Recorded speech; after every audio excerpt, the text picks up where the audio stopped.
Teams are in the tunnel, the crowd are expectant. Don't forget Marcus Rashford on the bench tonight. There's been stories on the Talksport website, talksport.com, that he wants to move to Spain, doesn't really want to go to Saudi, but we'll assess that in January, see what happens. Rashford approaching 500 senior games for club and country. He's scored over 150 goals in that time for club and country. He's on the bench tonight. Could it be a big night for Marcus Rashford? We shall see. By the way, on the website talksport.com we have the transfer notebook. There's a lot on Lopetegui's future at West Ham, so check that out, talksport.com. Also darts on Talksport 2 right now. But here on Talksport, it's live Premier League football. Talksport's 500th commentary of the year, the last game night of 2024, and who knows, we might even get that special guest appearance from Marcus Rashford on Talksport tonight. Let's make this one memorable. Man United against Newcastle, with former England midfielder Danny Murphy alongside your commentator Sam Atface. Well, December is often decisive when it comes to who will be in the running for honours in the new year and who will need the new broom. The month of festivity and joy started with Manchester United's new manager winning his first Premier League game here. Then they managed to win a Manchester derby, but that's where the party finished. Apart from that, December has been pretty miserable for the Red Devils. Acrimony off the field, leaky roos, leakier defences, the Rashford saga, 5 defeats in 7, and strikers struggling to score goals. For Newcastle, well, it's been the most wonderful time of the year. 1 defeat in 6, 4 straight wins with 1 goal conceded, and the only striker problem they have now is how to keep Alexander Isak out of the clutches of the Vultures.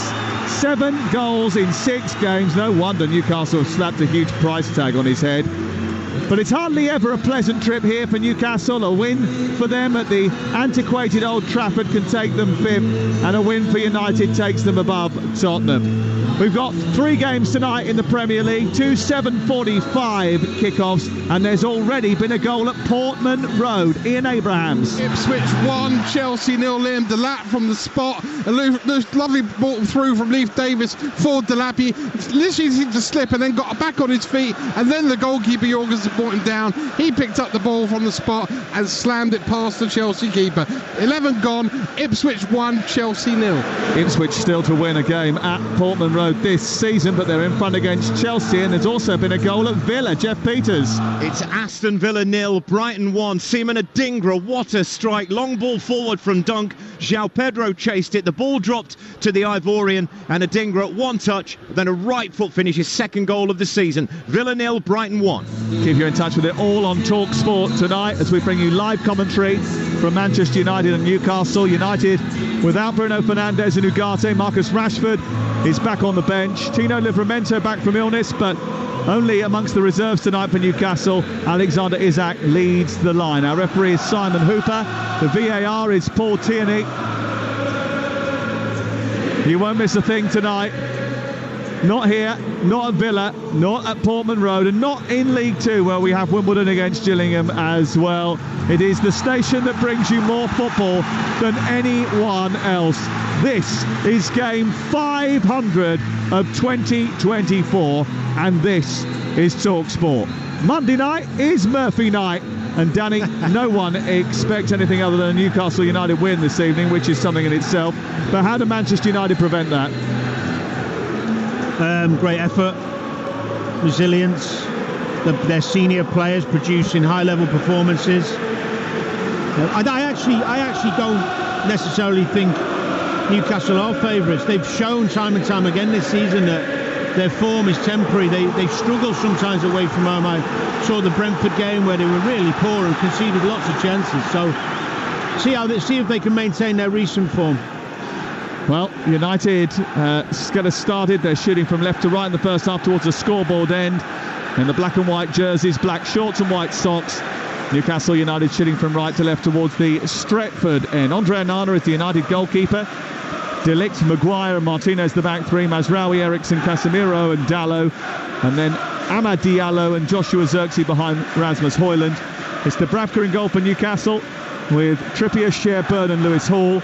They're the back four. Gumaresh, Tonali and Joelinton in midfield, and then up top it's Murphy and Gordon supporting Isak. The ball deep inside the Manchester United half, and Martinez has it in possession, sends it up to Xerxes, who doesn't hold it up particularly well once and then twice gives it away, and it's with Bruno Guimaraes just down the right channel, releasing Murphy into the penalty area, and a recovery tackle by Diogo Dalot is a good one, sliding in to prevent the cross from Murphy, and Onana comes up and gobbles it up. Great defending from Dalot, because he's nearly in there on the right hand side. Murphy, it all come from a really high press from Newcastle. Bruno Guimaraes has gone to join Isak in the press on that particular occasion. Long high kick by Onana into the evening sky. The floodlights on here at Old Trafford. A beautiful evening for football.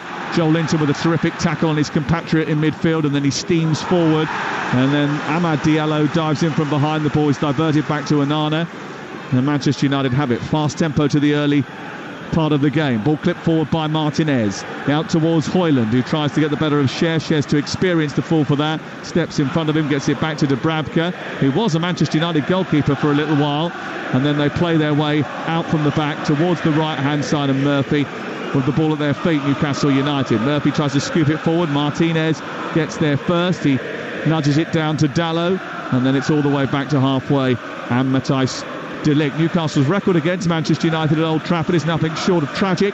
They've won only one of their last 39 league visits here, but they did win in the League Cup here last year, a thumping victory. And Manchester United were at one of their recent low ebbs.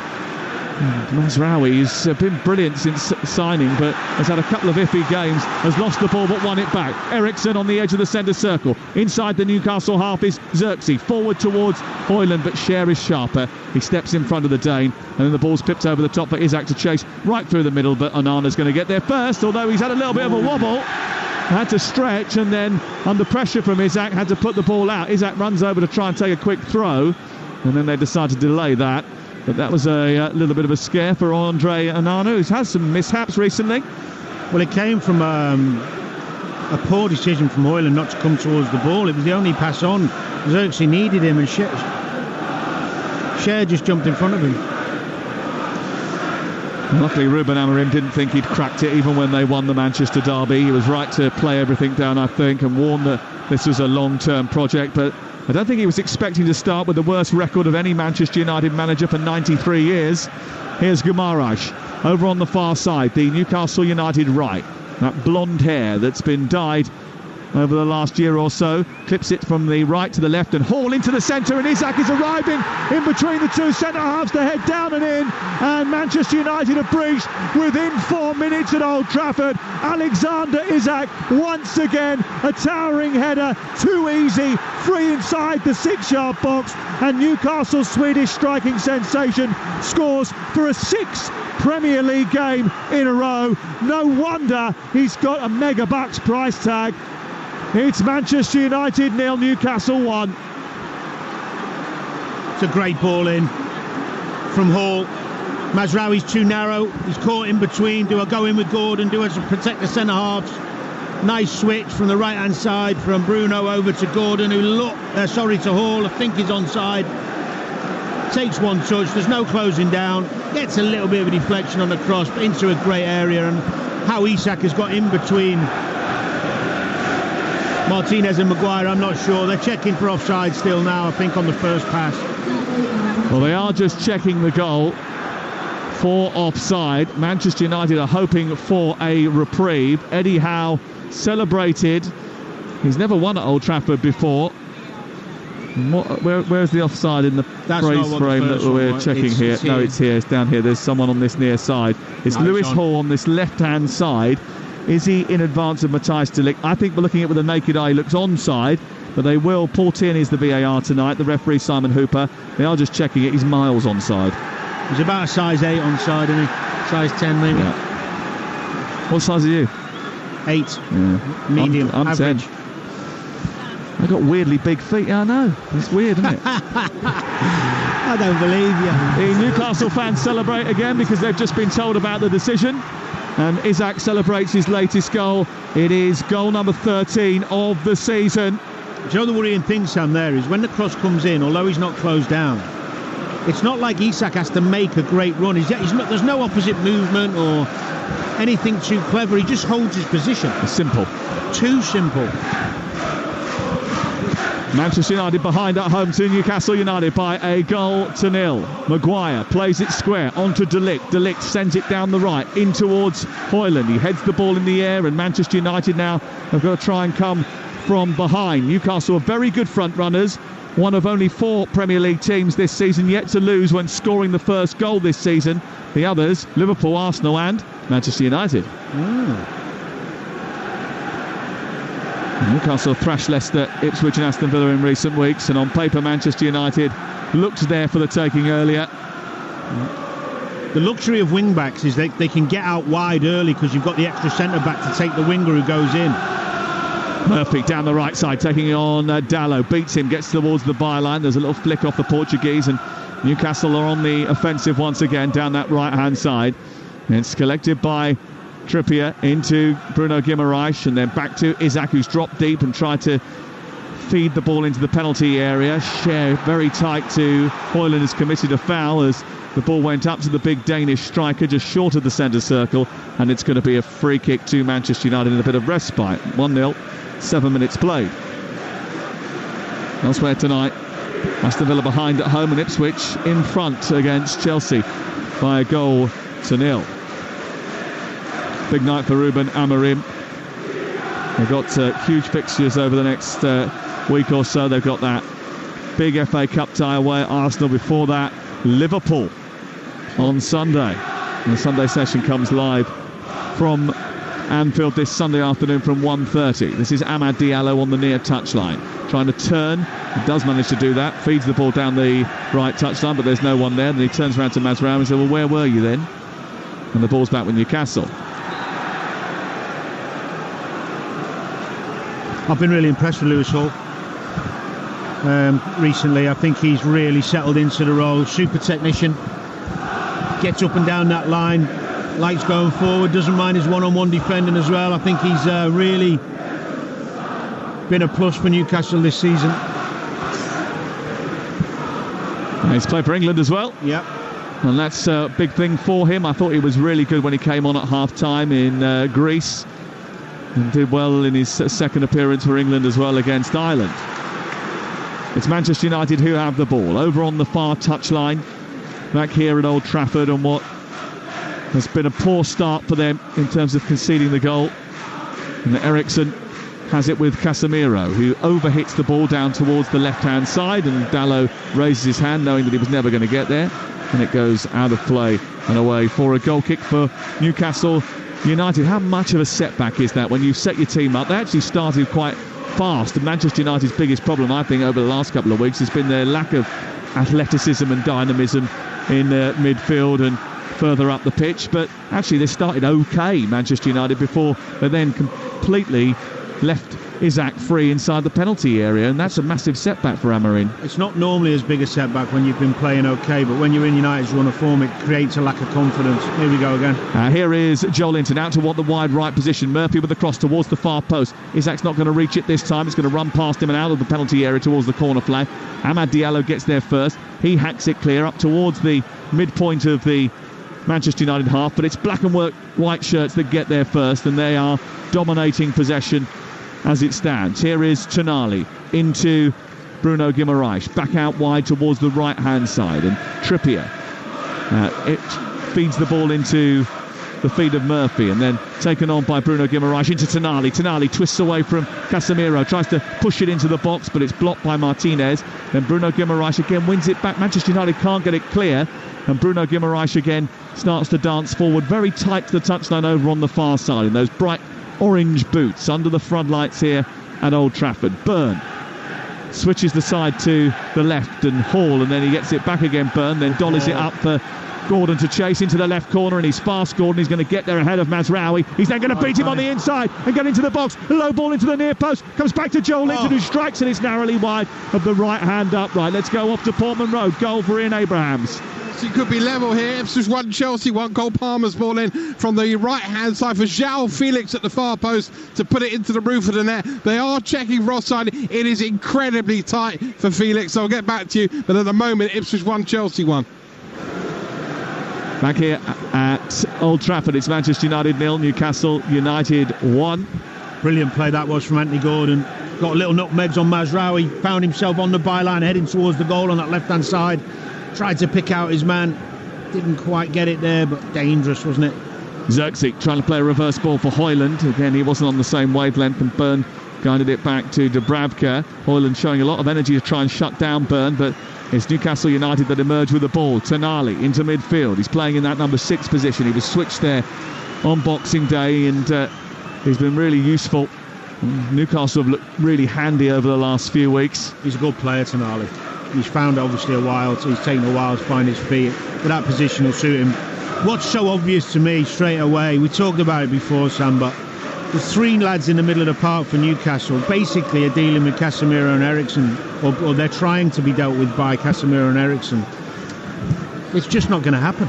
Stephen Bunting has secured his place in the next round of the PDC World Darts Championship. Here is Isak gliding past 3 players. Right footed shot from the edge of the area. Doesn't quite come off. And it's brought down by Dalot, who is being nobbled at by Murphy. Robbed by Murphy. And Newcastle have it again in the right-hand side. Wimbledon 0, Gillingham 0 is the latest score from League 2. Here it's 1-0 to Newcastle United. They're coming forward again, and Guimaraes is in behind. He's twisted away from Martinez, and then tried to turn the ball back to Anthony Gordon, and out comes Casemiro to thump it up into the evening sky. And anywhere will do for Manchester United right now just to get it clear, but they're finding it very difficult to do that. The rest of the PDC World Darts Championship, by the way, over on Talksport 2, Bunting beating Luke Woodhouse 4-0. Luke Littler, remember, in action tonight at 9:45. Still 1-0 to Ipswich down at Portman Road. That Chelsea goal offside. And it's 1-0 to Brighton away at Villa. Early goals in the Premier League tonight. Gordon just tries to trick his way to the edge of the box. Square to Tonali, who's 10 yards back from the edge of the D. Tonali's just megged the ref. His confidence is well up. Did you see that? Good job he didn't touch either side of his legs, because he would have to have stopped the game there, Simon Hooper. That was pretty impressive from Tonali. Forward by Cher, looking for Hall, who's in behind the defence here, and he just couldn't control it first time. And Amad Diallo, scrambling back, manages to get there and just stops the chance of another effort on goal. But Newcastle all over Manchester United here like a rash. Here is dominant. Murphy down the right side. He's crossed into the box at the far post. Gordon coming in, just couldn't wrap his foot around it to steer it on target. It's off target as he meets it just inside the 6-yard box at the far edge of that and goes narrowly wide of the goal. 13 minutes played. Manchester United 0, Newcastle 1. And I have to say, I am not surprised at just how dominant Newcastle are. I am a little bit, although I can tell from the selection that it was going to be a problem in the middle of the park. You know, Eriksen and Casemiro's qualities on athleticism, and those 3 in there, they're a really good trio in that respect. That was a great ball from Murphy, and I was praising Mazraoui earlier, but he's let Gordon run off the back of him there.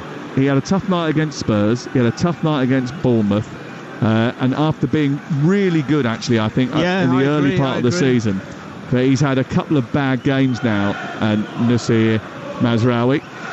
And they have won a free kick here. Joshua Zirkzee has been fouled. He went up for a header just over the halfway line. Tonali just sort of stood his ground and edged back into him. How is that a free kick?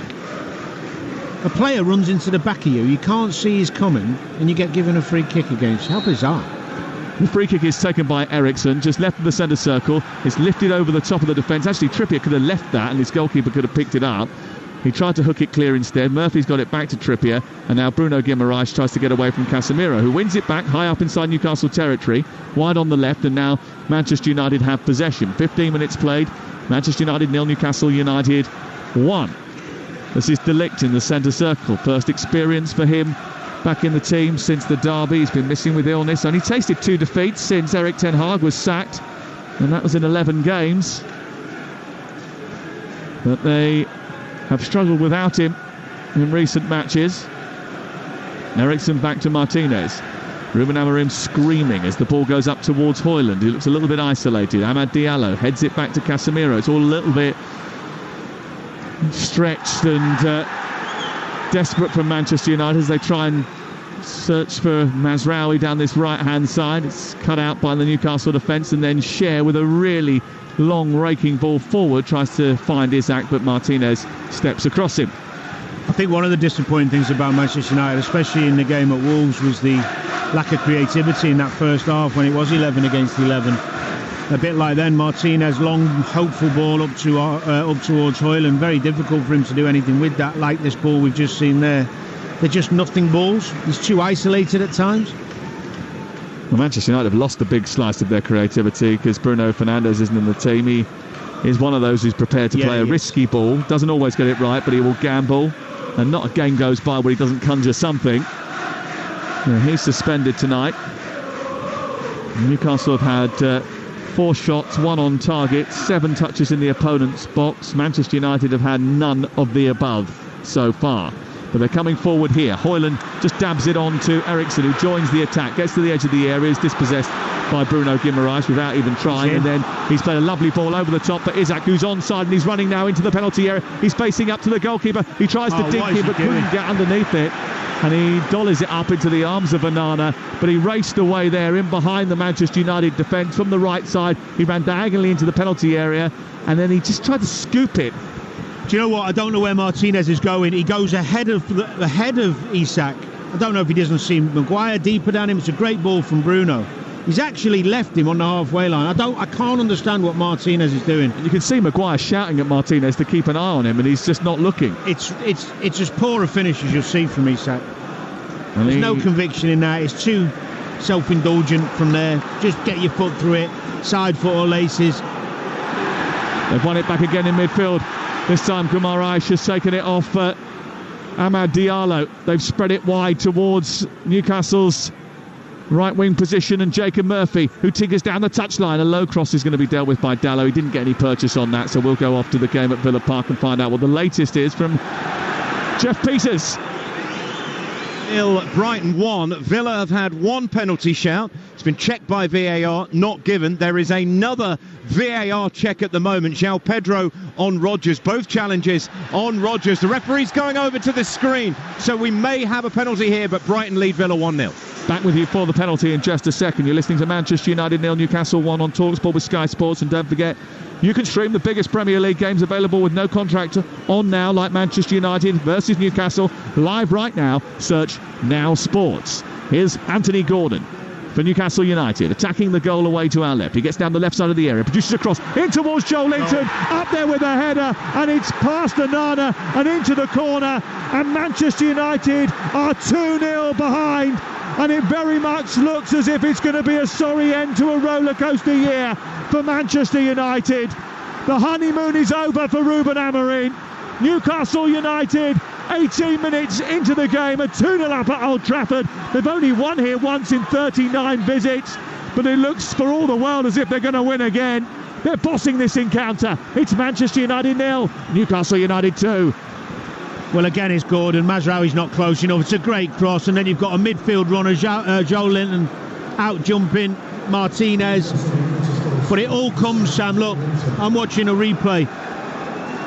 Bruno Guimaraes, Joelinton and Tonali, 3v2, playing around the midfield pairing of this 3-4-3. So simple. They get in the final third, and then when it does come in, he's too powerful for Martinez. He can't cope with that. But the 3v2 in the middle of the pitch is basic. Ruben Amorim has to see the problem in the middle of the park. Even if for 5 minutes he switches it and puts 3 in there and 2 up top. Put Xerxes with Højlund and put Amad in the middle with them to help them out. Even if he plays as a 10 on Tonali to stop him dictating the game. It's so easy for the 3 midfield players of Newcastle. Scored versus Villa on Boxing Day, also notched against Forest and Saints. The Brazilian powerhouse Joelinton is on the score sheet again. I did predict 3-2 to Man U before the game. Did you? Yeah. I'll take that bet. I'm not sure that's going to happen. Onana, under pressure from Isak, plays it out towards the left-hand side. Martinez, from the left full-back position, hits it long down the touchline. The one thing that would worry me, that's 2 headers inside the box. They've got 3 centre-halves, and both times it's been very easy for the Newcastle aggressor to get on the end of a cross from this left-hand side. Well, yes, and then if you take that back a step, the crosses have been easy, no pressure Correct. on the ball, and to get to the final third is too easy because of the 3v2. That's a tactical thing. Now, okay, Eriksson can't deal with Guimaraes anyway, or Joelinton, even if he had someone else in there, because he's not up to it physically. But when you've got two players in the middle of the park who aren't particularly athletic against three that are, you're asking for trouble. And they can't hold the ball up. Xerxes just been dispossessed, and now Newcastle are just once again trying to come up with a pattern of play to get them on the front foot. Højlund's gone down the right-hand side, and it looks that he was in an offside position. He wasn't flagged from the near touchline, so they continue here. Newcastle leading by 2-0. There's been a goal at Villa for Jeff Peters. It's Aston Villa 1, Brighton 1. Ollie Watkins has levelled things up from the penalty spot. 2 shouts for fouls on Rodgers, the first by Van Hecke, the second by João Pedro. Referee went to the screen, decided it was a spot kick. Watkins has scored. Villa 1, Brighton 1. Back here it's 2-0 to Newcastle United at Old Trafford. Manchester United conceding twice in the first 20 minutes to a team that have only won here once in 39 visits in the league. They did win here a couple of, in fact, 13 months ago when they came here in November of last year in the League Cup. Lewis Hall scored that day.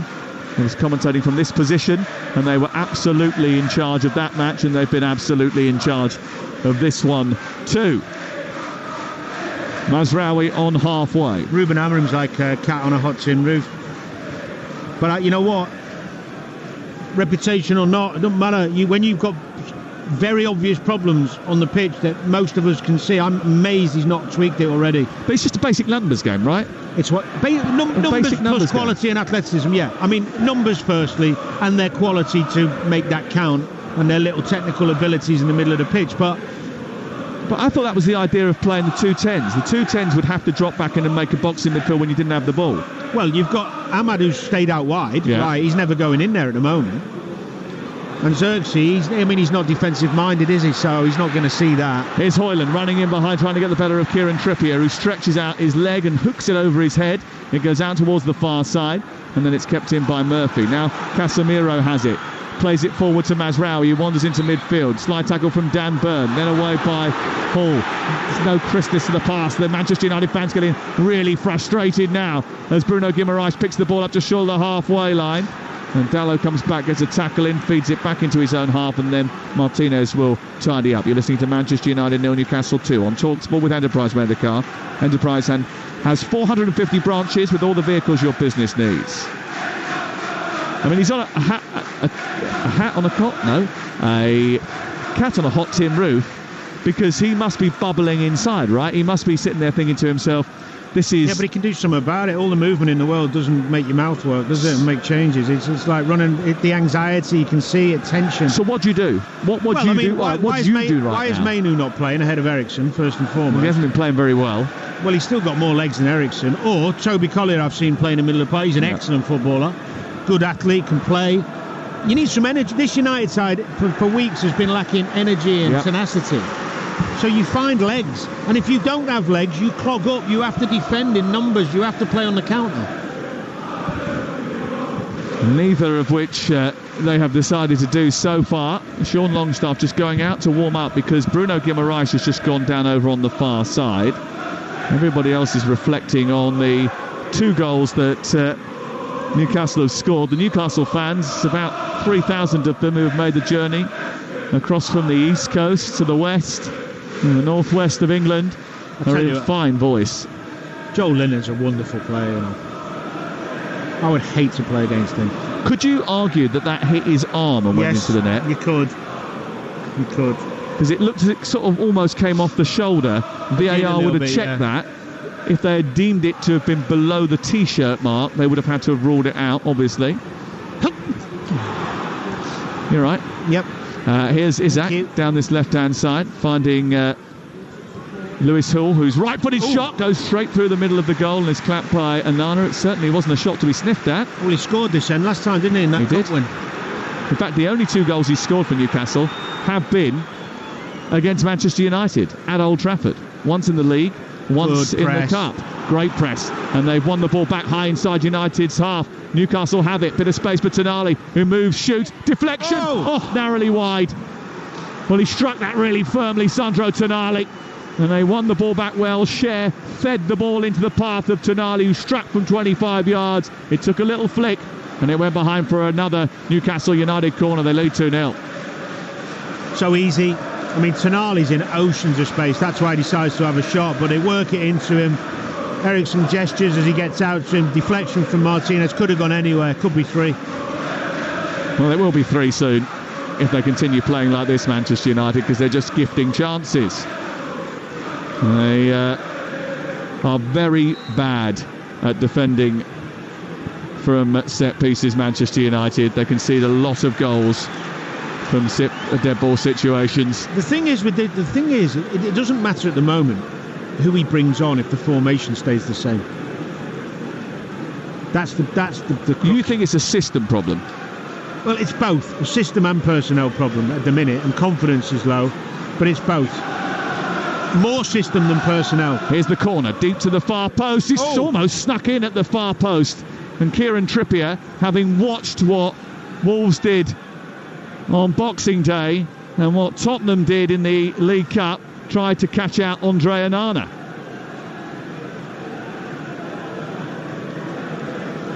Well, he has had his mishaps this season, Andre Onana. He conceded directly from a corner in that game against Wolves. And Altay conceded one down at the Tottenham Hotspur Stadium. And Newcastle not the first ones to try and pick on that weakness. Burn plays out from the back, clips it forward up towards Gordon. It's over his head and lands at the feet of Matthijs de Ligt with his shirt untucked at the waist. Just edges forward, gives it to Eriksen to Mazraoui, and then Ahmed again, who's very wide on this near side, just sort of running into a spot of bother. And it is a slightly different role for him. I think he's playing wider than I was going to expect, actually. Me too. Martinez into Casemiro, looking for the run of Ahmed in behind the defence, but it's too close to the goalkeeper, easily picked off by Dubravka. And it's been an underwhelming first half an hour for Manchester United. I have to say, I know they've been really poor and are all over the place. Newcastle have been bang at it. Yep. Moving the ball quickly, good runs, good shape, nice balance. You see, the way they're playing, Eriksen or Casemiro can't come out to Tonali. And Xerxes, Ahmed's out wider, we thought he'd be narrower. Xerxes hasn't really got a defensive bone in his head. In his body, I should say, in his head. That was a weird one. But you know what I mean. I'm with you. So they're just dictating. The 3 midfield boys are dictating. Good header. Burn just pushes Diallo off the ball, gives it to Bruno Guimaraes, who's being wrestled by Eriksen, but it doesn't matter. He's got away from it anyway. He's played in Murphy inside the penalty area, and Diallo has to slide across and put the ball out of play. Eriksen's very lucky, actually, that he isn't given a yellow card from that, because he was purposefully dragging down Bruno Guimaraes for about 2 or 3 seconds before Bruno Guimaraes just flicked him off and played the ball down the right channel anyway. There's also been 3 remarkable recovery runs from Diallo to actually stop Murphy having a free slide across the goal. Yeah, and without him it might be even worse than it already is, and it's bad. Here is the corner over on the far side, and Lewis Hall has trotted over to take it. Gordon is lurking with intent on the edge of the penalty area. Murphy is there as well. Murphy guides it back to Trippier, so he's got a different angle. Maybe he wants to feed it into the box. No, he's giving it back to Lewis Hall, who's going to strike from distance, blocked by Xerxes. It spills out to the right wing position where Tonali threatens to cross it, then does. It's in towards Dan Burn with a header, and he just sort of glanced it across the face of goal rather than hitting the target. Comes back out to Isak, who wanders into the box, lays it off towards Trippier. Trippier back to Gordon. Gordon back to the edge of the area. Cher turns and hits it. Comes back to Isak inside the box. He slams it into the corner. It's a terrific goal. The offside flag has gone up now. Isak is complaining, saying that he wasn't offside, and they will check this on VAR, but it was a thumping finish from a 45-degree angle. He's wagging his finger, Isak. Well, they will check this. I think he's saying it come off United player, but the Newcastle players kicked it onto the United player. Yeah, it's offside. Isak is complaining that the ball that was played forward by Anthony Gordon Well, he doesn't look offside. Now. No, it's the share ball. Because it came off of the turn and hit the ball against the defender, Isak is claiming that he was able to strike it legitimately, but he was miles offside. Hell of a finish though, wasn't it? It was a great finish. He is very good. In front of goal is Alexander Isak, and he's running for it now. Up towards the edge of the centre circle. Trying to help it on towards Joelinton, who takes over. Manchester United untidy. Here is Tonali. He feeds it into Gumarães. Here comes to Gordon, and then Tonali takes over. Hits the post from 5 yards out. How's he missed? This has got massacre written all over it, this. Manchester United are wilting. What a move. Newcastle in fine fettle. They're cutting Manchester United to shreds. It was everyone was involved. Little intricate passes, brilliant little pass into Gordon, who then sets Tonali, takes his time, got a bit casual. I think he might have toe-ended it onto the post instead of just making sure in the bottom corner. That could be a big moment in this game. Newcastle fans are teasing the Manchester United supporters. Yeah, 2-0, you never know, things can change. Making a sub already. Yeah, Mainu about to come on, he's spotted it. Amad Diallo picks it up, plays it out wide towards the left. Oh dear, straight out of play. Well, we played 32 minutes exactly, and Ruben Amorim has seen enough. He is changing it straight away, and he is taking off Joshua Zirkzee, and on comes Mainu. And listen to that from the Manchester United fans at the withdrawal of Joshua Zirkzee and his replacement, Kobbie Mainoo.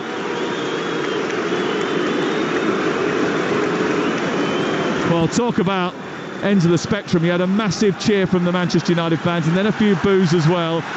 Clearly, some of the Manchester United fans not happy that a lot of them cheered a substitution of one of their players, but I think it just shows you the low ebb at which Manchester United find themselves at the moment. I think it means Eriksen will push further on, but it does give them an extra number in the middle of the park, which is what you've been calling for. It does, yeah. And it had to be done. I mean, he's 10-15 minutes late, but it's still, at least he's done it. I think he has to take some responsibility, because Zirkzee has just been absolutely hammered by this crowd. And he is going down the touchline straight away. He put his jacket on and he's going straight down the tunnel. And there's a few of them actually away to our left in the Stretford end that have stood and clapped him actually. Well, their frustration shouldn't be with him really. He wasn't great, but there's plenty of others that... Here is Højlund running in behind Murphy, gets into the air, right-footed shot. Oh, it goes narrowly wide of the left-hand upright.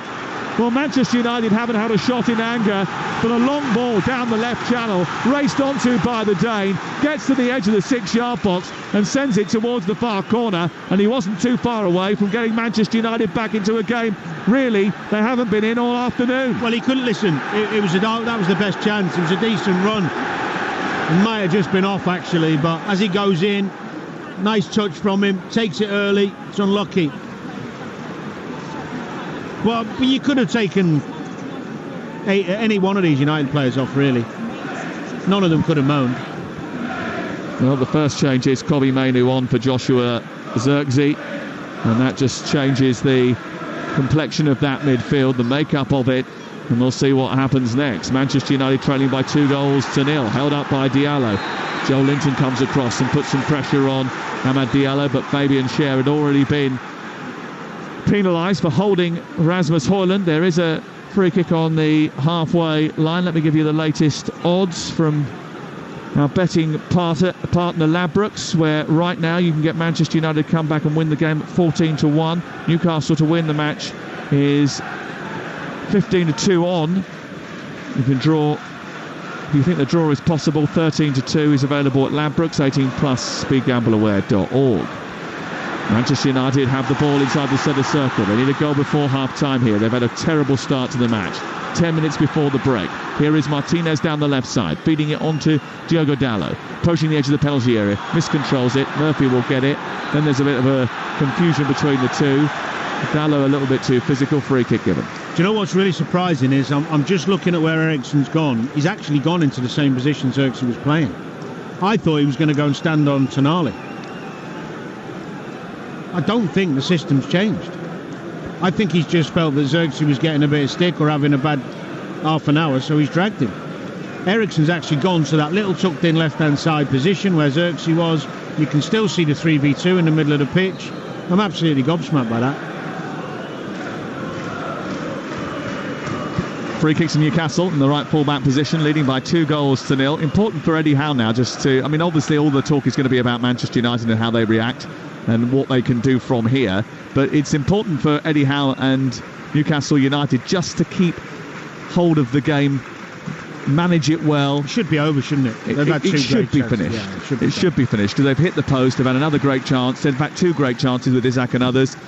Is that Joshua Xerxes coming back now? It is. I think he's come back from the dressing room, hood up, walked down the touchline, and he's back with his teammates to take in the rest of the first half, of which there is 9 more minutes for Manchester United to try and get back into the game. But it's been a tricky performance from them so far, lacking the tactical nous and the ability to repel a physical and vibrant Newcastle United team. It's half-time at Portman Road. Talksport's Ian Abrahams. Ipswich 1, Chelsea 0. Liam Delap's penalty separates the two sides. He went down very easily. Soft award, but given by John Brooks. At the other end, the crossbar and the post denying Cole Palmer, and also the offside against Giles Felix. That went to VAR, which took an eternity. At the break, though, Ipswich 1, Chelsea 0. Still Wimbledon 0, Gillingham 0 in League 2. Here it's 2-0 to Newcastle United as Martinez sends the ball forward, looking for Mazraoui inside the penalty area. He tries to bring it down, tussles with Dan Burn, and Burn sorts himself out to be able to clear, but actually Mazraoui was penalised for being overly physical, and the free kick is given on the edge of the 6-yard box. What Newcastle have done well defensively is Jacob Murphy has tracked Dalot the whole half, which allows Trippier to come in and play as a third centre-half, if you like, in effect, which means they've still got an extra man when they're defending the United 3. But every aspect of Newcastle's play has been good, defensively and offensively. They've just got to make sure they don't slip and let their levels... I mean, look, United can't do any worse second half. We'll talk about that, I'm sure. But if Newcastle keep their levels up and keep doing what they were doing, they should win this game comfortably. Well, they benefited from John Duran sending off on Boxing Day, but they did rack up 22 shots against a very well-organised team. You would imagine that they were looking forward to getting stuck into Manchester United's defence tonight. It certainly felt like that in the opening half an hour. Here is Bruno Guimaraes out to Trippier. Trippier back to Bruno Guimaraes. I think if they want it and they go and get the killer goal, it will be over. Yeah. Here is Joelinton trying to get away from Mainu, but even Mainu can't bring him down because he's too strong, and he tries to feed the ball into Murphy and almost did that. And then Martinez tried to play it against the arm of the defender, but he's given it straight back to Newcastle, 10 yards short of his own penalty area. What the hell is he doing? Here is Bruno Guimaraes, back to Lewis Hall. Tonali spots the run of Trippier, down the right side. He's able to head the ball back to Isak, right angle of the penalty area. Gets into the box, then goes back outside, gives it to Trippier again. Bruno Guimaraes wants it on the edge of the area. Very tight on the touchline. 3 Newcastle players trying to outfox the Manchester United defence. Then they calm down, just keep hold of it, wait. Are patient, and then pick their moment to find Isak, who turns away, runs to the edge of the box, feeds it into Joelinton. Lovely turn by him. It's just behind Isak as he runs into the area. And Mazraoui tidies up for Manchester United, who at the moment just can't live with Newcastle. Great play, wasn't it? Just that final pass from Joelinton. Nice and patient, good movement, very intricate, but really good from Newcastle again. After the game tonight, we're going to bring you the Sports Bar with Majestic and Darren Ambrose from 10 o'clock. You'll be able to have your say. 03717223344. Texts and WhatsApps as well. I'm sure there'll be quite a few callers from Newcastle and quite a few callers from Manchester United. Of course, a lot of teams playing tonight, so I'm sure it'll be busy. Casemiro's just had a shot from 30 yards. He's missed by 40. I think the Newcastle fans got that. He ballooned it over the top of the crossbar, and it's away for a goal kick to our right. Newcastle have kept 3 clean sheets on the spin, so Manchester United have got their work cut out, even when they're playing well, to break down this defence. Marcus Rashford is warming up away to our left-hand side, available from the bench. Called up for the first time since Victoria Pilsen away from home, when he was dragged after 50 minutes. Burn from the goal kick has it wide left of the penalty area. Newcastle building up from the back to the goalkeeper, Dubravka, and out the other side to Kieran Trippier. who scampers over the halfway line, stops, looks back and feeds it back into the feet of Bruno Guimaraes. Bruno Guimaraes receives it again after giving it briefly to Trippier. Then moves forward, plays a crossfield ball out towards Lewis Hall. It drops beautifully for him. He controls it and nudges it to Gordon. Gordon directs him to go forward and then wraps it into Isak. Isak, who plays it against Casemiro, and then tries to squeeze through a tight gap. Doesn't get through it, and Eriksson will clear up to the halfway line. Ahmad takes it down, but Gordon is quick and fast and sharp, and he comes back to nudge it out of play and away. That was brilliant watching Gordon do that recovery run. But you know why it was extra brilliant? Because when you give the ball away and there's a counter attack, you always run that little bit faster because it's your fault. And I could see it in his face. He's getting the cheers, isn't he? Scored really early against Villa. And he says that people linking him and Isak with moves away are talking absolute rubbish. He says, we're fifth in the table. We're a top club ourselves. Yeah, I mean, he's happy there, isn't he? The fans love him. Why wouldn't they? He is terrific. He's got bags of potential still to get better, and he's all about self-improvement. He does a lot of work on his mindset, on what he needs to get fitter, what he needs to do to deliver better. I think it's all about end product. The rest of his game's great.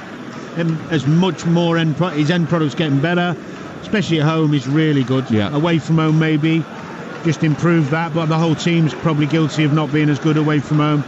But he's a real talent, and his work ethic's tremendous. He's got an assist already today. Left-footed cross from the near side, which was headed in maybe off the top of the shoulder by Joelinton. It's 2-0 to Newcastle United. Ball back to De Ligt deep inside his own half. Big team talk coming at half-time from Ruben Amorim. He needs a huge turnaround in the second half. A complete change of attitude, of endeavour. Change of plan. Change of plan. Real difference. We've got to set them up differently to this. Half-time at Aston Villa. Jeff Peters. It's Villa 1, Brighton 1. Brighton ahead early on. Dunk's long ball caused panic. Simon Adingra stepped inside Torres and swept home. Villa had 2 penalty appeals not given on field. Craig Pawson centred the screen for the second, overturned his decision. Ollie Watkins on his 29th birthday made no mistake from 12 yards. Half-time, Villa 1, Brighton 1. Good for Ollie Watkins to get on the score sheet in the absence of John Duran, who's suspended tonight and will be for the next two games after this one. Here is De Ligt up to halfway. Across to Ahmad. Ahmad into Mazraoui. Looks for the return. And Lewis Hall just clipped Diallo as he went down the right-hand side. Jason Tindall very quick to come back and point where the free kick should be taken from. He's having a word with the fourth official. Fourth official was very quick to come out and have a word with Jason Tindall. It wasn't as if he was doing anything wrong there. There was only 2 inside the technical area. I'm not sure how the fourth official got his tracksuit bottoms on. He must have jumped off the wardrobe to get into them. They are tight. Stephen Martin, I think I've come across him in the Premier League before. They are, aren't they? They look like the spray-on trousers. Like the ones that you used to wear back in the day, Dan, when you were out on the Albert Dock. We're a bit more flary back in the day, were they? Yeah. The only reason I wore tight trousers if they were hand-me-downs. Here is Cher out towards the far side, looking for the run of Murphy. Goes all the way back to Onana, and then he squares it, but the press is on from Newcastle United, and they quickly try and put Manchester United under pressure, and as a result of that, the ball goes up towards the halfway line. Actually, it was missed by Byrne, and that almost allowed Højlund to grab hold of it, but Newcastle very good at just tidying up whenever they look as if they're going to lose the ball. And that's been a feature of their play recently. In fact, Anthony Gordon was talking about, once they'd conceded so many goals away at Brentford and they weren't playing particularly well, they weren't getting consistent run of results, they had a bit of a dressing down. They had a open session where they told a few home truths, and he said, after that, we sort of had the discussion, what do we want to be? Do we want to be a top team or not? Since then, they've won every single game. Here is Isak over the halfway line, motoring down the right side now for Newcastle, who lead by 2-0. It's fed into Jacob Murphy, then back to Trippier, who's crossed into the boxes towards Isak, away, but only as far as score on the edge of the penalty area. 3 minutes of added time at the end of the first half. Dan Burn was actually in the box there for that cross. Fair play to him. I'm not sure they should be taking that many risks just yet at 2-0, throwing your centre-half forward. Well, maybe they want to finish the game before half-time. Yeah. And they know the next goal in this match is absolutely crucial. If they're to get it, it's good night. And Manchester United probably will find themselves in an impossible position. If they were to score the next goal, Manchester United, game on. You never know. You never know. Here is Cher. Forward to Bruno Guimaraes. Back to Cher. Guimaraes trying to turn away from Martinez, who's followed him in. That's the first time one of the centre-halves has come into midfield to help the two midfield boys out, you know. That's what's got to happen in this system, right? Given away, and now picked up by Mainu, who slips it wide. Casemiro over the top of the goalkeeper and away past the left-hand upright. Well, mistakes were made at the back there, gifting the ball to Kobbie Mainu, who slipped it into the 18-yard box. Casemiro's got to finish it, hasn't he? It's a brilliant chance. Best chance of the half for Manchester United. Cher, don't know what he's doing. Talk about concentration. Flicked it with the outside of his foot, straight into Mainu's path, takes his time. Little reverse pass for Casemiro to bend it into the corner, and he just overdoes it a little bit. Scoops it rather than whips it. Great opportunity to get themselves back in. He actually had time to take a touch. I would be rocketing Cher if I was the manager or his teammate, because that... Well, that was the opening of the door to let Manchester United back in, wasn't it? Such a basic mistake. Mainu causing Joelinton a bit of a problem. Given away by De Ligt. Manchester United have gifted it back to Newcastle. Tonali out to the right. I'm sure Eddie Howe will be going in at half-time saying, look, we can finish this game. We can have an easier second half if we want one, or we can make this painful for ourselves if we don't switch on. Well, yeah, you've got to stay focused. You don't have to go crazy for the third goal. You just have to be really well organised, keep the ball, slow the game down, wait for it to open up, which it will as the game gets... People get more tired and the game gets more stretched. And Manchester United get more desperate. Yeah, because if the centre-half does start coming out to try and make up the numbers, there's more space for people to run into. Brilliant from Gordon, who was going back the way and sent a reverse ball into Bruno Guimaraes. Didn't make the most of that, Newcastle. And Amad Diallo has escaped down the right-hand side. But 4 Newcastle players immediately come out to give him attention. Brilliant. Excellent defensive work, hunting in packs to ensure that nothing causes them grief before the end of the game. Or the half, I should say. Well, they've been at it, Newcastle. They have, but they've got to maintain the levels. Don't get sloppy, silly passes. Don't make sure you still track the runners. Well, there's boos at half-time from the Manchester United supporters, because although Newcastle's December looks like finishing in style, we'll probably get 5 stars should it stay like this. Manchester United's first half performance was incredibly poor. The first half an hour even more so. Ruben Amorim had to make a change after 32 minutes and bring on Kobbie Mainu, dragging off Joshua Zirkzee. But by then, Alexander Isak and Joelinton had already given Newcastle a 2-0 lead. And in truth, after Tonali hit the post, Isak missed another big chance, and other options were available to Newcastle in that first half. It could already be over.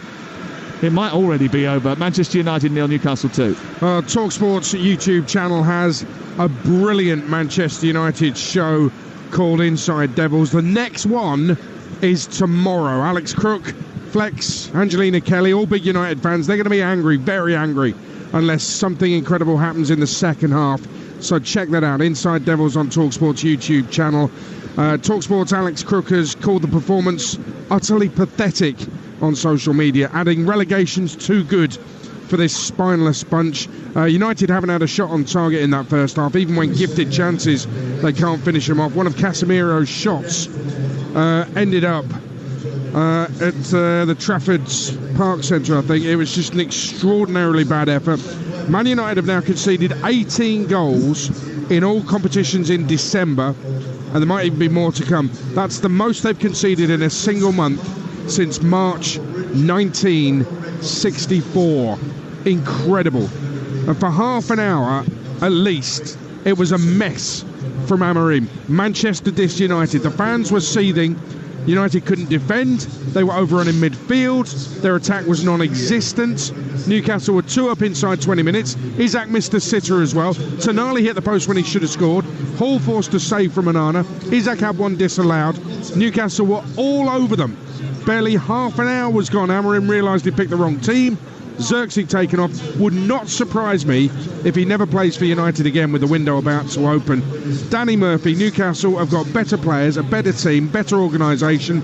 They're better coached. Manchester United have been absolutely garbage, haven't they? Yeah, I mean, God, where'd you start? The problem is when you're tactically being outdone by the other team because you've set up wrong, the players start becoming confused at what they're doing and who they're marking, who they're picking up, and that in turn affects you physically because you always feel like you're in between and you're getting overrun. So you look more lethargic and less athletic than the opposition because it feels like there's more of them, and you're looking around. Why is there more of them? Who's picking him up? Why have I got too many? Why is this a 3v2? What's going on? And that's where I think the bigger responsibility in this is the manager.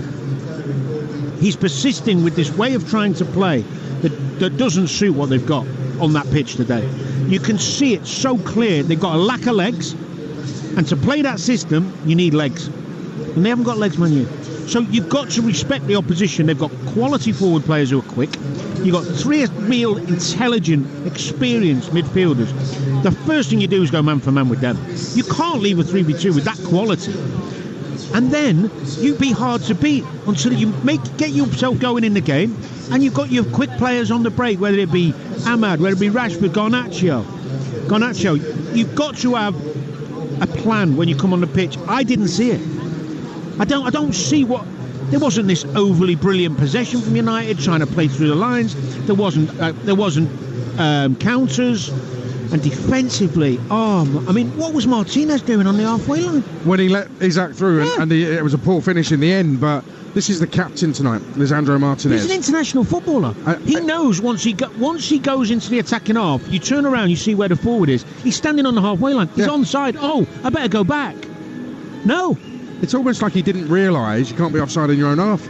Yeah. Extraordinary. And I would question Amorim. And I know Xerxes is getting a lot of grief on social media. I really appreciate some of the fans applauding Xerxes because, listen, I don't think he's a Man United level footballer. He certainly hasn't shown it as yet. He was being asked to do things he can't do. You're right, there will be an overrun. But it's like Ruben Amorim has not watched Newcastle United because we all knew what was coming. Yeah. We talked about their strength in midfield before the game. And then he's got 3 centre-backs. And you're right about the legs. You mentioned Collier and Mainu, the midfielders who could make a difference. Yoro, you mentioned as well. He's on the bench when you've got 3 slow coaches as centre-half. You might as well be playing 2 centre-halves. That's where they've got 3 centre-halves and none of them can defend or run, it's an extraordinary team selection from Ruben Amorim. And after a month, we're questioning the manager again. I think any manager, whether things are going well or not, can pick a team sometimes and it doesn't work out of formation, and quickly you can see it's going wrong. Yeah. And especially after an early goal, because confidence drops. The key to it is adapting quickly. Adapt quickly, because the obvious things here was the complete domination of the first half an hour from the middle of the park for Newcastle. And it, as I said when he made the change, and I don't think he's really fixed it yet, because Eriksen's kind of caught between that left side and coming in on Tonali. The system looks pretty similar. He might bring one of the centre-halves further forward to help the midfielders, but I couldn't believe it took him so long to notice. Could he have possibly moved, say, De Ligt into midfield, played 2 centre-halves, which goes against what he wants to do? We know he wants to play 3-4-3. But that would have been an instant kind of solution to that midfield problem that was right in front of his eyes. He waited half an hour till there were 2 down. They could have been 4 or 5 down. He waited half an hour to make a substitution. Even then, you were talking about Eriksen being advanced and then they were still being overrun in midfield. I think the obvious thing to do was go 3-5-2. So you match up in the middle and you say to Ahmad, play as a 10, or Xerxes, play as a 10, stay on Tonali. Just drop deeper. Yeah, drop deeper, play on Tonali, and you go 2 up top against their 2 centre-halves. And then you've got the wide issue. Fine, at least you're covered in the middle. The thing, I don't even think the last part of the first half, where Martinez was leaving the other 2 to go in on Bruno to try and help the midfield 2, I don't think that was Amorim. I think that was Martinez doing it off his own back because he was getting frustrated. Right. I don't think that was a tactical thing. What we must do is also praise Newcastle. Joelinton's been outstanding. Anthony Gordon's they've been bang at it. They've been sensationally good, haven't they? They're right at the peak of their powers right now, aren't they? Well, if you look at all sections of the pitch for them, Back four, well organised, bang at it. Murphy's been coming back helping. Gordon's been coming back helping when they need it. So, the midfield three we've talked about. The three front players constantly trying to get in behind, which is exactly what you need at this level, especially against a back three who aren't quick. And the quality of the crosses and the quality of the little play around the box stuff has been really good. I mean, we're talking about players who are full of confidence after a few good wins, and it's like chalk and cheese, this game. It's like, do you know what it looks like? That first half, to me, and I'm not exaggerating, that looked like an FA Cup tie where you've got the Premier League side and maybe, a lower champ or a League One side who've come for a day out and they're just struggling with it. The occasion's got too much for them. Yeah. Quick one on Joelinton. I think it's been a 10 out of 10 performance first half from Joelinton. Do you remember when he was in the side and we all thought he was terribly an average striker? Fortune, yeah. We didn't know what the point of Joelinton was. We're seeing the very best of this Brazilian now, aren't we? He's technically very good for a big man, and he's physically as strong as they come. Full of confidence, gets in the box, knocks people about, takes the ball in possession in good area, like dangerous areas. I said it in my commentary, I would absolutely hate to play against him. That's the biggest compliment I can give him. And there wasn't many players I thought that about, but he is one. He got a bit fortunate with the goal, because maybe it did come off the shoulder or the arm, and could have. They could have looked at it in more detail. But the goal stood, and Newcastle are 2-0 up. But they deserved it. Yeah, they do, and it could be worse for Man United. The next goal, absolutely crucial in this game. This team talk at half-time from Amorim, absolutely vital. Manchester United 0, Newcastle 2. Elsewhere, Villa 1, Brighton 1, and Ipswich leading Chelsea 1-0 as well. That penalty, by the way, I've seen it. How the penalty hasn't been overturned, I do not know. It looks to me like a massive dive from Liam Delap. So if really? Well, if Kieran McKenna ever turns around and says big clubs get the decision, just remind him of the game tonight, because boy did they get a big decision there. As it stands, they're heading for their first home win of the season. But here at Old Trafford on game nights, it is Manchester United 0, Newcastle 2. Monday game night on Talksport with Ladbrokes. Supercharge your odds with our odds boost button. Selected markets applies to first £50 of stake. Terms apply. 18+. Gambleaware.org. Psst, did you know you can order McDelivery deals, like the Feed the Family deal for just $14.99? That's 4 selected burgers, 2 medium fries and 2 small fries. Who's in then? Oh yeah, me. And me. McDelivery. You in? Delivery only from 11 a.m. 4 times selected burgers, 4 times selected fries. Subject to availability. Price, delivery fee and participation may vary. We all fantasize about our perfect home. Sipping a morning coffee out on the terrace. Good morning, Mr. Squirrel. Morning. The kids building a treehouse in the garden. I'm living my perfect childhood. But come on, this isn't real. Listen, if you're serious about making your fantasy a reality, find out what your home is worth instantly with a free online valuation estimate. Get real about moving. Get on the market. Most common time to obtain an online quote between 1st of April 2024 and 30th of June 2024 was under 3 minutes. Excludes Northern Ireland. Sack the gaffer. You need thesun.co.uk. Bagged a big move? Check out thesun.co.uk. Oh, come on, man! Never a pen? Read thesun.co.uk. Seen red? See thesun.co.uk. Whatever's going on in the game, whenever you want it, wherever you are, from goals to gossip and everything football, it's got to be thesun.co.uk. You could skydive out of a plane or swim with sharks. You might even skinny dip in icy cold waters. Or you could get that inexpressible high, that guaranteed rush from finding just the thing you wanted, the thing you needed, at a great sale price. Winter sale ends soon. IKEA, the wonderful everyday. At Betfair, we believe that to play different, you need the right tools. The boots, the world-class tactics, the science-backed nutrition. The pros have their tools, and with Betfair, so do you. Our safer gambling tools work just like the right pair of boots, designed to keep you on top of your game. Open the Betfair app to equip yourself so you can bet at your best. Betfair. Play different. 18 plus beleaguered.org. You don't just check in to a village hotel. You work out. You jump in. You play on. You tuck in. And drink up. Village Hotels. 33 locations with everything under one roof. A huge gym with pool and great membership opportunities. And a buzzing pub and grill with delicious food, ice-cold beers and live sport. Check out villagehotels.com and work out, stay, meet and play. The Screwfix sale is now on and it's big! Save a big £15 on the Gold Screw Trade Pack, now only $19.99. And grab the Stanley Organizer for just $9.99, saving you a big £10. Hurry, the sale must end on the 5th of January. It's big. Delivery fees may apply, subject to availability. See screwfix.com for full T's and C's. Monday game night on Talksport with Enterprise Rent-A-Car. Enterprise has vans of all shapes and sizes, so if you've got a plan, we've got a van. Live Premier League football on a Monday night. Have we got something special for you? Setting the gold standard of out-and-out, fully combustible football commentary. Game night on Talksport. Game night on Talksport. I'm Adrian Durham, live at Old Trafford, where Man United have been terrible. They're 2-0 down at home to Newcastle United. Second half to come. Live on Talksport. 2 other Premier League games ongoing, and we've got goals.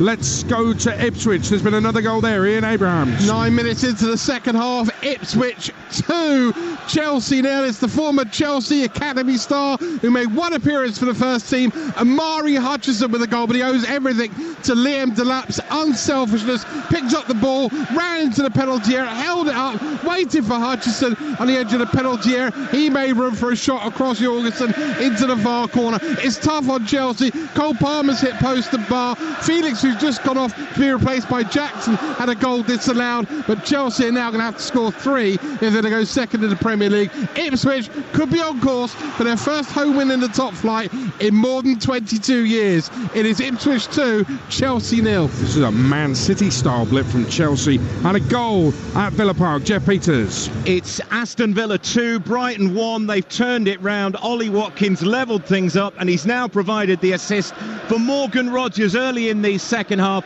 Lovely little pass. Excellent control on the chest from Rogers, and then a right foot finish across the keeper Verbruggen into the far corner. His 6th league goal of the season. He has been booked tonight, Rogers, and he will miss the league game against Leicester at the weekend. But Villa have their noses in front. They lead Brighton 2-1. All right, let's get the half-time odds with Ladbrokes. Odds update on Talksport with Ladbrokes. Get money back as a free bet up to £10 if one leg of your Football 5 Plus acca lets you down. Pre-match straight line accas only. Odds are 3-1 or greater. 18 plus gambleaware.org. Well, Man United to win 20-1. The draw 8-1. The Newcastle win 1-10. Harry Maguire, Dan Burn to score a header was 10-1. Price boosted to 14-1. That's the latest odds with Ladbrokes. 18 plus. Gambleaware.org. Second half underway. Here's Danny Murphy and Sam Matterface. Well, if Manchester United are to win this game, they're going to have to come from 2 goals behind in order to do it. They did do that once upon a time when Rafa Benitez was in charge of Newcastle United. And they won 3-2 with a last-minute goal.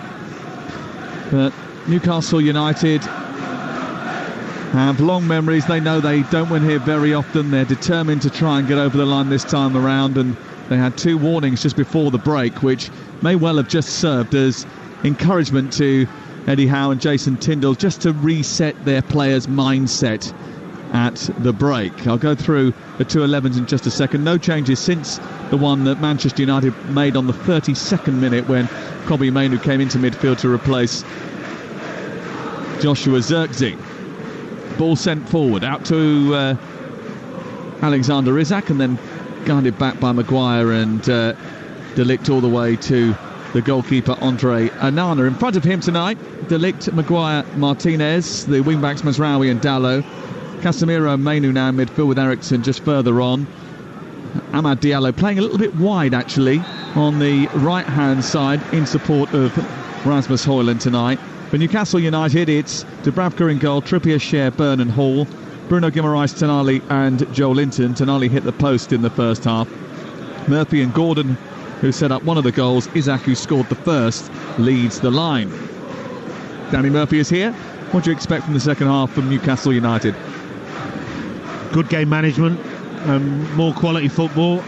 but I expect a real different Man United. Want a reaction, energy, tenacity. Got to be some sort of reaction to that.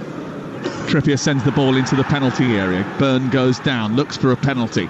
Referee doesn't give it, and it was half-hearted, the appeal anyway. Tonali wins the ball back far side, wiring in to Rasmus Højlund. Travels out towards the touchline, it goes out of play, and Mazraoui then sees it back to his goalkeeper, Onana, and then out to the left and Martinez. Only once have Newcastle won here in the Premier League. In fact, they have won here once in the league since 1973. Yohan Cabaye scored the only goal in a 1-0 win 11 years ago under Alan Pardew. Surely they can't throw this one away. Here's Casemiro.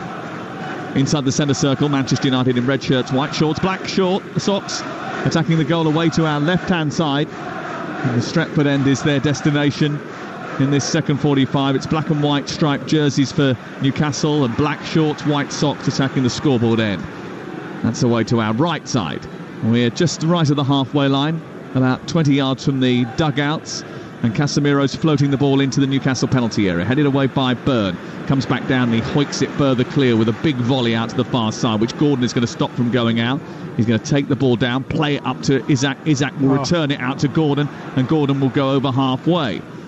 And then he'll go back, knowing that there is no route forward, and Newcastle will play their way through again. Tonali. He's been terrific, Tonali. Isak on halfway, cannons off Mainu, goes out of play. It's a Newcastle United throw on halfway line. I think that position really suits him, so he's so comfortable getting the ball. He's got the whole game ahead of him when he turns on it, and he's got two really clever footballers in front of him as well who can give the ball to and get it back all the time in Joelinton and Gomes. And I think the other thing about changing that position and making him the central cog in that wheel has allowed Bruno Guimaraes to get a little bit further forward. And he likes that, doesn't he? Well, certainly a very good first half performance from Newcastle and a shoddy one from Manchester United. Newcastle have been bright at the start of the second halves this season too. They've scored 9 goals in the Premier League in the first 15 minutes of second halves, which is the most in the Premier League. So Manchester United will need to beware. Diego Dalot sends it long up to Højlund, who holds it up in a fight with Cher.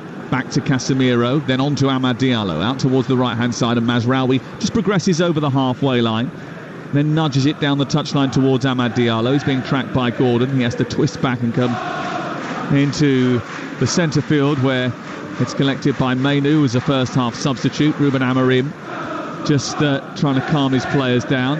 Maguire hesitant on the ball at the base of that defence, plays it to De Ligt, who elevates it up towards Højlund, away by Byrne. Headed down, but Mazraoui is going to get there first. He gets there over on the far side and then feeds it in towards Mainu. Mainu nudges it left onto Casemiro, passes it wide. Mazraoui the cross in towards Højlund, and the first contact is a Cher touch, and it goes over the top of the crossbar, and it's out for a corner kick for Manchester United, the first of the second half. And the next goal's so important in this game. If Manchester United get it, we might have a game on our hands. Yeah, it's a good ball from Mazraoui. Just dropped off a little bit deep, Newcastle there. Didn't get the pressure that we saw in the first half. Sometimes you do that, especially early in the second half when you're protecting a 2-0 lead. Don't take any risks and go out and press, but you still have to get up to the ball. Here's the corner in towards the near post. It's travelled all the way through the 6-yard box, and it comes back out to Mazraoui, who tries to nudge it into the box. And well, Newcastle have been really good against set pieces this season. In fact, against corners, it's now over 100 corners that they've faced this season. They've only conceded from 1. But that was slightly dicey, that. And then Joelinton and Tonali have just got in each other's way. The ball has bounced kindly for Eriksson. Manchester United on the edge of the box, send it wide to Casemiro. He's on the left side of the area, produces a right-footed cross with the outside of his boot, which bends straight into the arms of Dubravka, who comes and claims it. He's unlucky. I know they're not happy with him in a minute, the fans, Casemiro, but it's the right type of ball to try and play. United win it back again on halfway. Maguire. Martinez. A swig of the water bottle from Ruben Amorim in his black puffer jacket down in front of us and grey slacks, which only just come above his ankles. Black socks on and bright white trainers shining in the floodlights here at Old Trafford. He'll be reasonably pleased with the start of the second half. Been a bit better, only just. Stevens scores for Wimbledon. 1-0 they lead against Gillingham in League 2. And Johnny Jackson's doing a very good job at Wimbledon. I bumped into him the other day. He's in good spirits, the Wimbledon boss. Yeah, he's a great lad. He is, really is a good lad.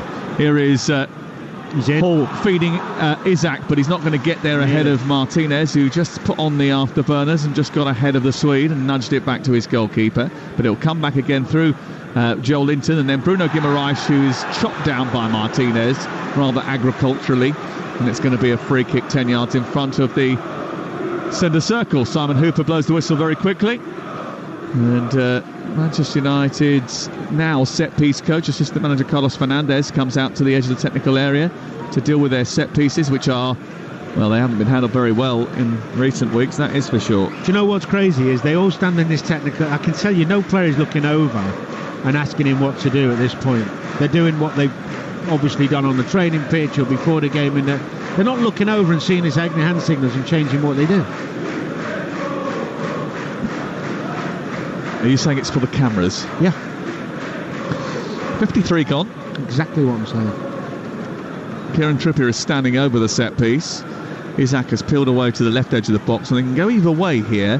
They have Isak and Byrne on one side of the line, Guimaraes and Cher on the other. They've sent it short, then Murphy's dollops it over the top. It's headed away by Maguire, comes to absolutely nothing, and then Trippier sees it back to his goalkeeper. Did you just say he's dolloped it? Yeah. Up out towards the far side. Well, he's tried to use a range from the lexicon. Oh, nice. Lovely feet by Mainu into Højlund back to Eriksen out towards the near side, and now Manchester United on the attack with Martinez, who wants to slide it through to Højlund inside the area. He tries to hold off to Kieran Trippier and get it back to Amad Diallo, who cuts in right-footed, shoots, hits the back of Tonali. Casemiro wins it. Tonali very quickly up the pitch to close him down, but Martinez has it on this near touchline, and Manchester United are coming forward. 54 on the clock. Dallo trying to take on Murphy. Can they give their fans a bit of hope? They were frustrated at half-time and furious in that first half. Manchester United trying to find a way through. Newcastle in a good shape behind the ball. Set up well. Martinez again looking to nudge it back infield towards Mainu. Mainu tries to pierce the lines with a ball through to Casemiro. Gets it back again. Mazraoui, who's wandered into midfield. Centrally now lays it off to Martinez, but there's no real room for them to progress forward here, Manchester United, and Isak has pinched the ball from Casemiro, and now a chance for Newcastle to break, and Isak goes over the halfway line, feeds it into Gordon. Gordon cuts infield now, needs another out ball, but again, no need to risk it, so he comes backwards. Well, that's the balance, actually, Sam. There is no need to risk it, but sometimes there is. Go and kill it, play with the same intensity of 0-0 to get the game done. It's a delicate balance. Do you risk the ball and try and kill it off, or do you just throw it down? And that's always a dilemma, and that's why sometimes you're damned if you do and damned if you don't. If they control the game really well and walk away with 2-0, United don't have many chances. Everyone says really well managed. You know, when you can see United here for the taking, and they go back when they're in good positions to attack them and play balls in behind. And I think Kieran Trippier is struggling. Livramento. Yes, I think that might well be his hamstring that has just gone. I think it happened a little while ago because Livramento was already getting ready. Yeah, and he has just been called back from his warm-up, which has been taking place away to our left-hand side. And Tino Livramento is going to replace Kieran Trippier, who hasn't seen much action this season because of injury, and then because Livramento has probably gone above him in the pecking order. And Livramento is on now to take the place of Kieran Trippier for the final 35 minutes of the game. It's 2-0 to Newcastle here. What's going on at Ipswich? Any sign of a Chelsea fight back to Sports Ian Abrahams? Not really. Ipswich 2, Chelsea 0 midway through the second half. Now Enzo Maresca has Jackson and Sancho on the pitch. But to be honest with you, Chelsea haven't looked like scoring in this second half. Ipswich 2, Chelsea 0. I thought they did really well in the second half of the game against Arsenal, Ipswich, and they'll be delighted if they get their first win at Portman Road tonight. Isak's got to do better there. He's held onto the ball, but not long enough. He's given it away to Maguire, who's turned it over on halfway, out to the left-hand side, collected by Dallo. Newcastle lead by 2-0.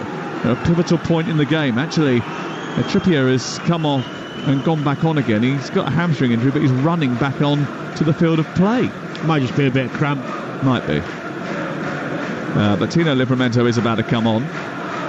Here is Casemiro, little back heel, finds Mainu, and then he can't find Hoyland, and then Tonali and Joelinton wrestle for the ball, and Guimaraes in there as well.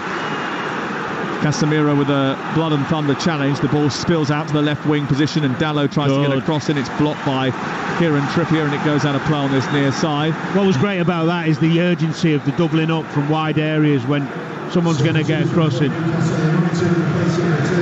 Trippier coming off. He's not happy about it, I don't think. I think he wanted to stay on, actually. He's done well, he's played well. Looks sharp. But he comes off now, and he's taking his time to come off the pitch because he wants to make sure that they get set for this throw-in, which is about to take place down by the corner flag. But Manchester United are going to try and construct and toss into the box here. He gets a round of applause from the Newcastle supporters, a clap of the hands from his manager Eddie Howe, and Tino Livramento takes his position at right full-back. Here is the throw for Manchester United, who are behind by 2-0. I think the set-piece coach is going to go and head this in. Yes, he's gone right down the touchline, hasn't he? In order to deal with this. Everybody watches on in anticipation. Can Manchester United find a way back into this game? Throw in from Dalot, left side. Launches it in towards the near post. Flicked on by Casemiro. Helped on by Eriksson. It's in the air. There's a fight for the ball. It comes to Mainu, who strikes it. Blocked by Lewis Hall.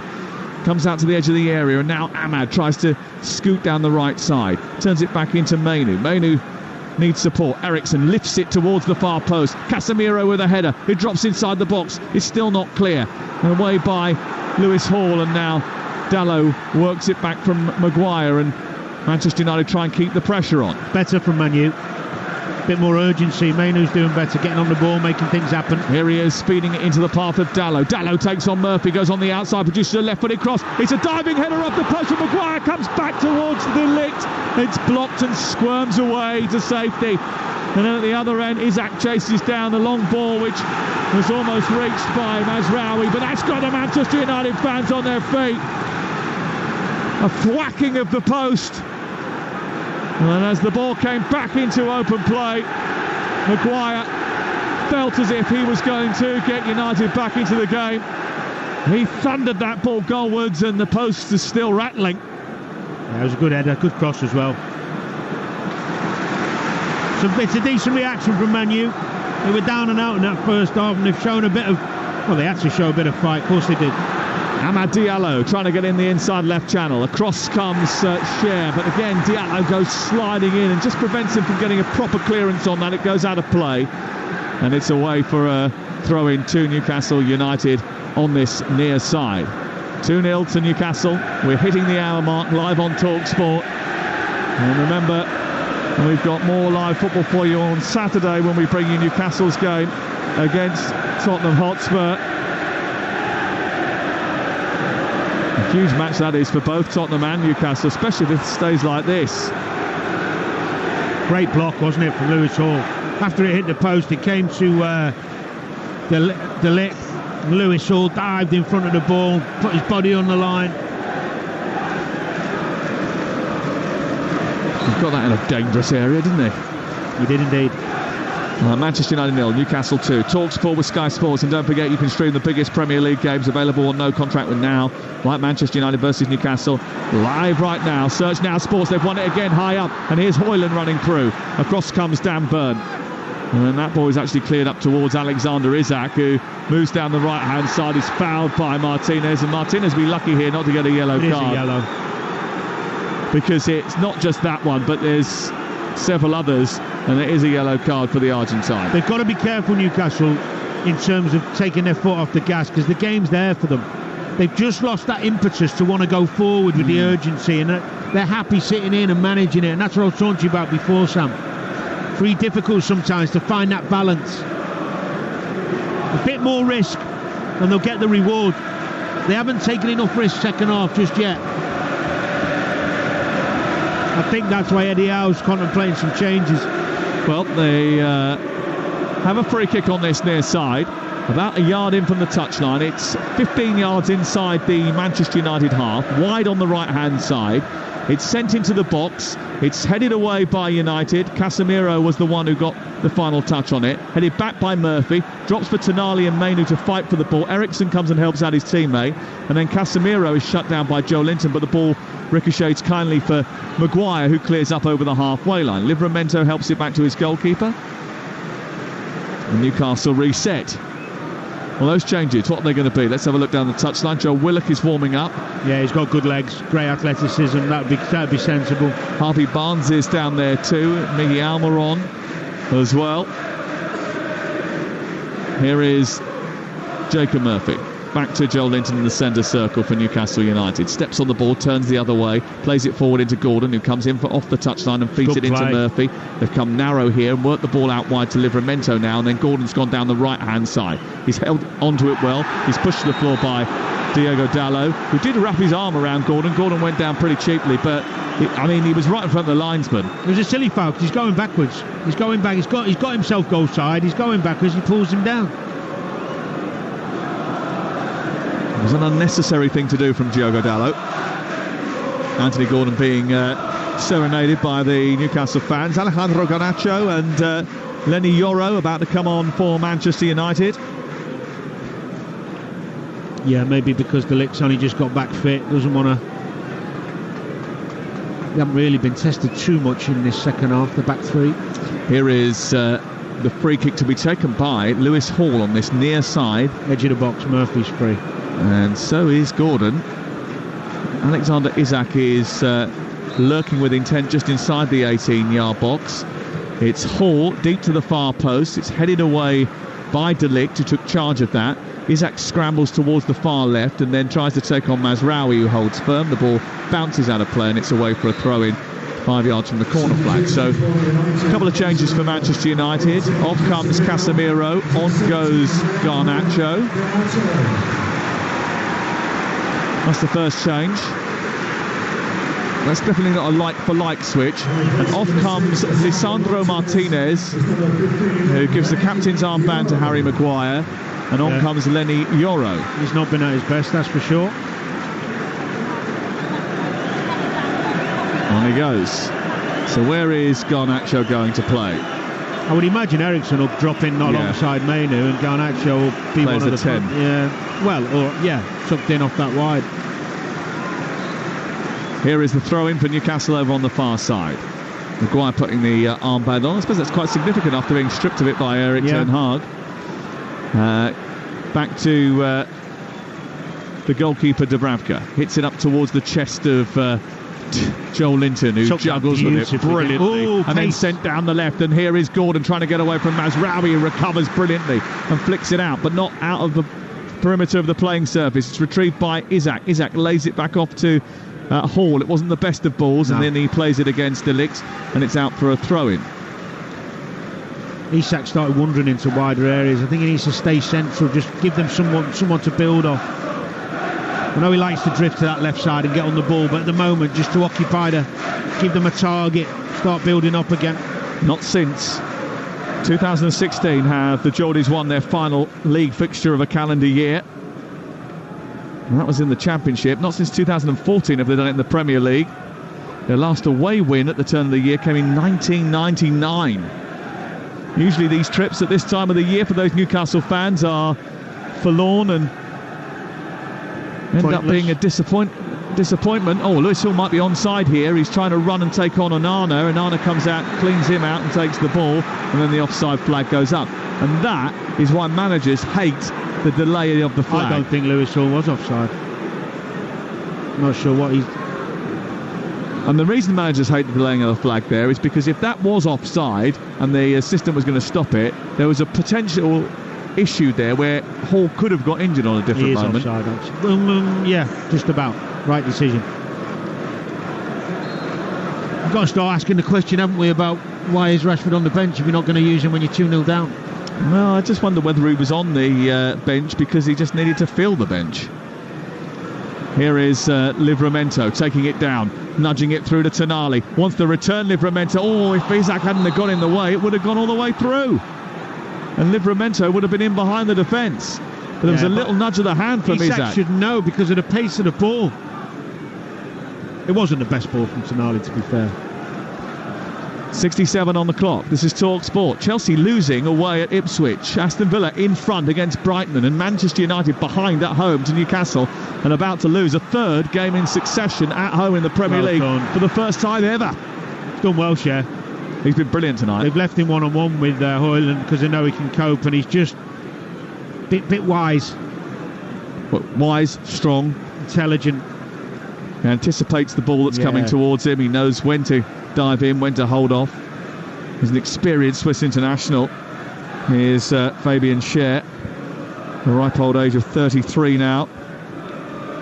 Got a great reading of the game. Ball forward for Gordon, and Hall to chase, and the Manchester United defence backed off, and Hall picked it up, and then he strikes it left-footed.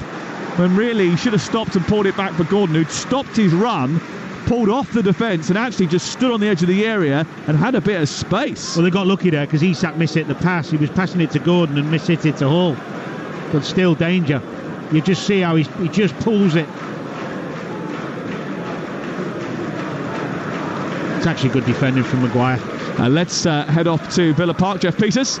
Aston Villa still leading Brighton by 2-1. Seaman Adingra putting Brighton in front. Watkins penalty, and then Morgan Rogers getting Villa ahead early in the second half. Half chances at both ends, but Villa lead Brighton here 2-1. Since Kobbie Mainoo came off the bench, Manchester United have had 8 shots, and Newcastle United have made just one opportunity. Neither of the two teams have hit the target, though, during that period.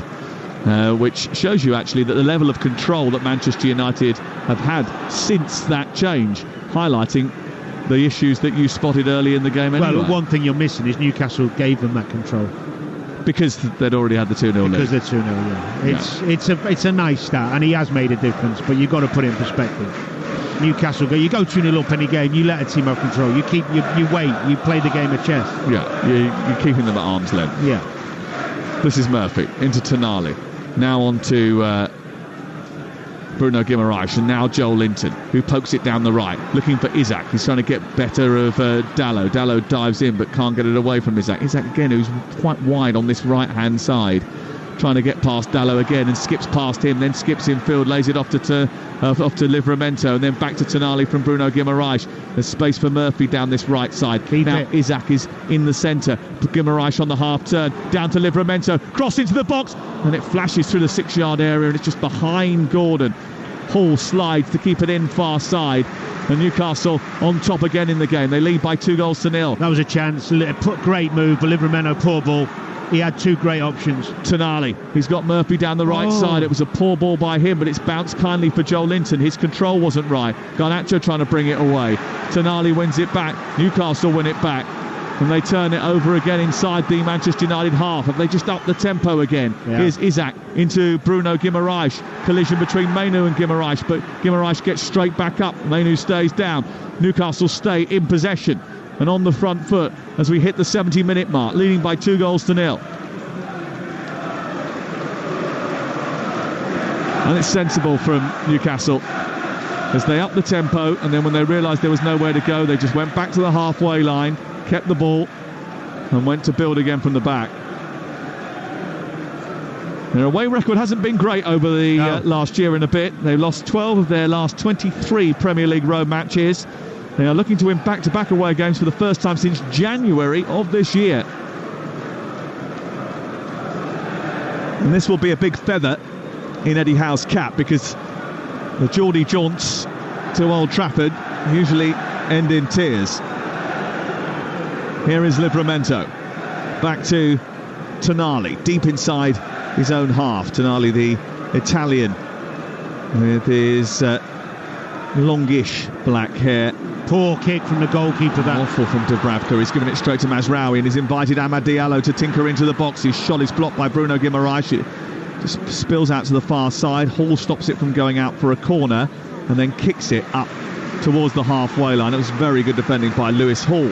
When a keeper kicks when you're winning a game, he's got to go longer than that, because then if you don't win it, it's fine, you're still in shape. But to try one where it can get cut out, it's just game management. We talk about it all the time. I talk about it all the time. That's all right. You're not boring. You can repeat yourself. We don't mind. We're learning from you, Dan. It's living on your own, that talking to Is yourself, it? Yeah. You'll be there one day, don't worry. Is that why you enjoy our Monday night soirees every week? And we'll have more Monday night soirees for you throughout the course of 2025. In fact, I'm really looking forward to some of the games we've got upcoming on a Monday night. Here is Amad Diallo, Wolves Nottingham Forest on Monday. That's going to be a belter, I think. Here on the right-hand side is Mazraoui into the penalty area. It's away by Murphy, and he's hoiked that to the halfway line. Isak's looking a little bit tired. He's put a shift in. Just wonder whether or not they might change that now. They do have Willa Sula on the bench as well, who they got from Sheffield United for £10 million, a young striker.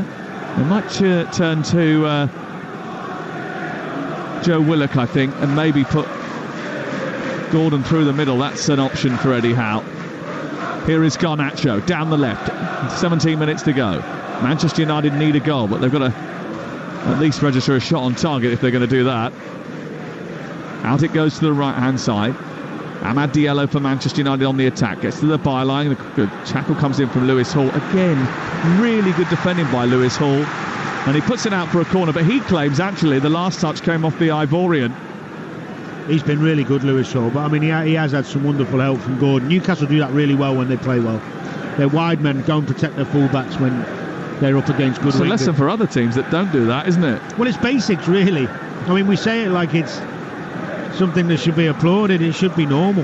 Here's the cross into the box, aimed towards Lenny Loro, and Yoro manages to rise and head the ball well wide. Well, he got up above the marker, but it was unlucky. Away from the right-hand upright from Lenny Yoro, the young 19-year-old, who signed from Lille. Got up well. Yeah, didn't track him. Poor that from Newcastle. That's unlike Newcastle from corners. 17 to go. Ruben Amorim still stalking the touchline. Still perplexed as to why his team played so badly in that first half. Ball out wide towards Isak on the left-hand side, and then the flag goes up. I think Isak was the one who was offside actually here. He was, but why didn't he just stick it out? He shouldn't be offside. That was poor from Isak. It's lazy. He's gifted the ball back to Manchester United. Garnacho has it. Down the left he goes. He plays it against Murphy. Comes back by Guimaraes. He's dragged to the floor by Eriksson. It's going to be a free kick on halfway. Tonali just turning around and asking for a yellow card there. It's not going his way. Bruno Guimaraes is the subject of the Bruno chant. They hear that quite a lot in here, but usually for their own captain rather than the captain of Newcastle. He's got great feet. He's a very clever footballer, Bruno. He's not quite got the legs of the team, I think. He's not quite got the speed or athleticism of the other two, but he's got a great engine and he covers the ground well. There's only one Bruno. Well, there certainly is tonight because the other one's suspended and is not available for Manchester United this evening. Livramento throws it into Tonali on halfway. Garnacho putting him under pressure. Goes back to Fabian Schär. Schär in the right full-back position to Tonali, to Livramento's first time ball up to Isak. Isak again. He's coming back from an offside position. But he's scored 6 in 6 consecutive Premier League games. Alexander Isak. Oh yeah, he's brilliant. I'm not saying that. I'm saying that's when you're tired, you still got to put the graft in. It's lazy. Doesn't need to be offside again. It's 2 on the spin. I was about to say, but he has just come off the bridle in the last 10 minutes or so. I think Toby Collier is about to enter the fray. Is that possible? Well, I think, well, possibly. He's just come back from warming up. Still, Newcastle warm up their substitutes away to our left-hand side. Lenny Yoro up to Mainu, left side of the centre circle, then into Eriksson, who's right in the middle. He pokes it left to Mainu once again. Mainu with a long-sleeve Manchester United jersey on to Garnacho, and then all the way back to halfway line where Mainu sees it across to Matthijs de Ligt. Mazraoui onto Amad Diallo, and he's kicked it straight out of the play. Has there been enough cut and thrust and urgency from Manchester United to go and chase a goal to get them back in this game? Not enough, no. It's been better. I mean, you can't go completely gung-ho and start running all over the place and going man for man. You'll get torn apart, but well, against this particular team. But it's been better without the real urgency you expect from Man United being 3-0 down. The question is, are they capable of having that desire and that energy? I mean, if you look at the midfield players who've been on the pitch for Manchester United today, you could argue that none of them would get in Newcastle's midfield three. Well, they've got a combined age, Eriksen and Casemiro, of 64. No, but I mean anyone in their squad. Any midfielder in Man United's squad probably doesn't get in this Newcastle side. No. The athleticism and dynamism and intensity of that Newcastle midfield, physicality of that Newcastle midfield is just better than anything Manchester United have got to offer. It's currently Manchester United 0, Newcastle 2. The latest odds are available at Ladbrokes, but right now you can back Manchester United to win at 40-1. Newcastle to win is the 25-1 on shot, and the draw is 12-1. That's all thanks to Ladbrokes, 18+ speed, gamble aware. Goal at Villa Park, Jeff Peters. The equaliser, Villa 2, Brighton 2, scored by Tariq Lamptey. João Pedro to Matoma, back to João Pedro, touched on to Lamptey, just edge of the penalty area. Super first time finish, really good low goal. Villa 2, Brighton 2. And let's go off to Portland Road and find out what's happening with Talksport's Ian Abrahams. We're going into the last minute of the 90 here. Goals from Delap in the first half, Hutchison in the second. That first Premier League home win in 22 years is within touching distance. Ipswich 2, Chelsea 0.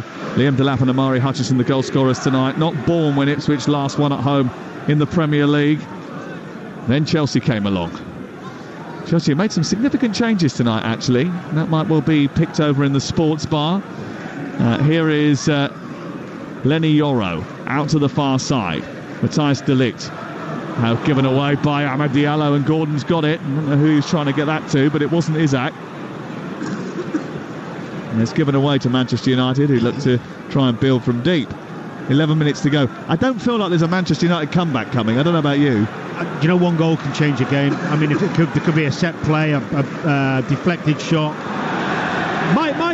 I'm a bit surprised, actually, not just at the United subs and the lack of Rashford. We understand the politics behind that. Why put him on the bench in the first place? But Eddie, really, looking at this, there's been so many players who've put in a hell of a shift. He's got a really strong bench. Use the freshness and the energy in the legs. Well, they've got Tottenham on Saturday, live on Talksport. They've got Arsenal away in the League Cup, live on Talksport. Then they've got Bromley at home in the FA Cup, Wolves at home, Bournemouth at home, and Southampton away.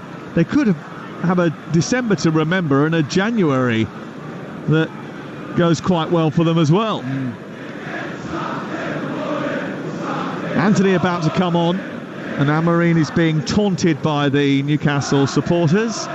Marcus Rashford just sits on the bench as Anthony gets ready to come on and try and change the course of this game.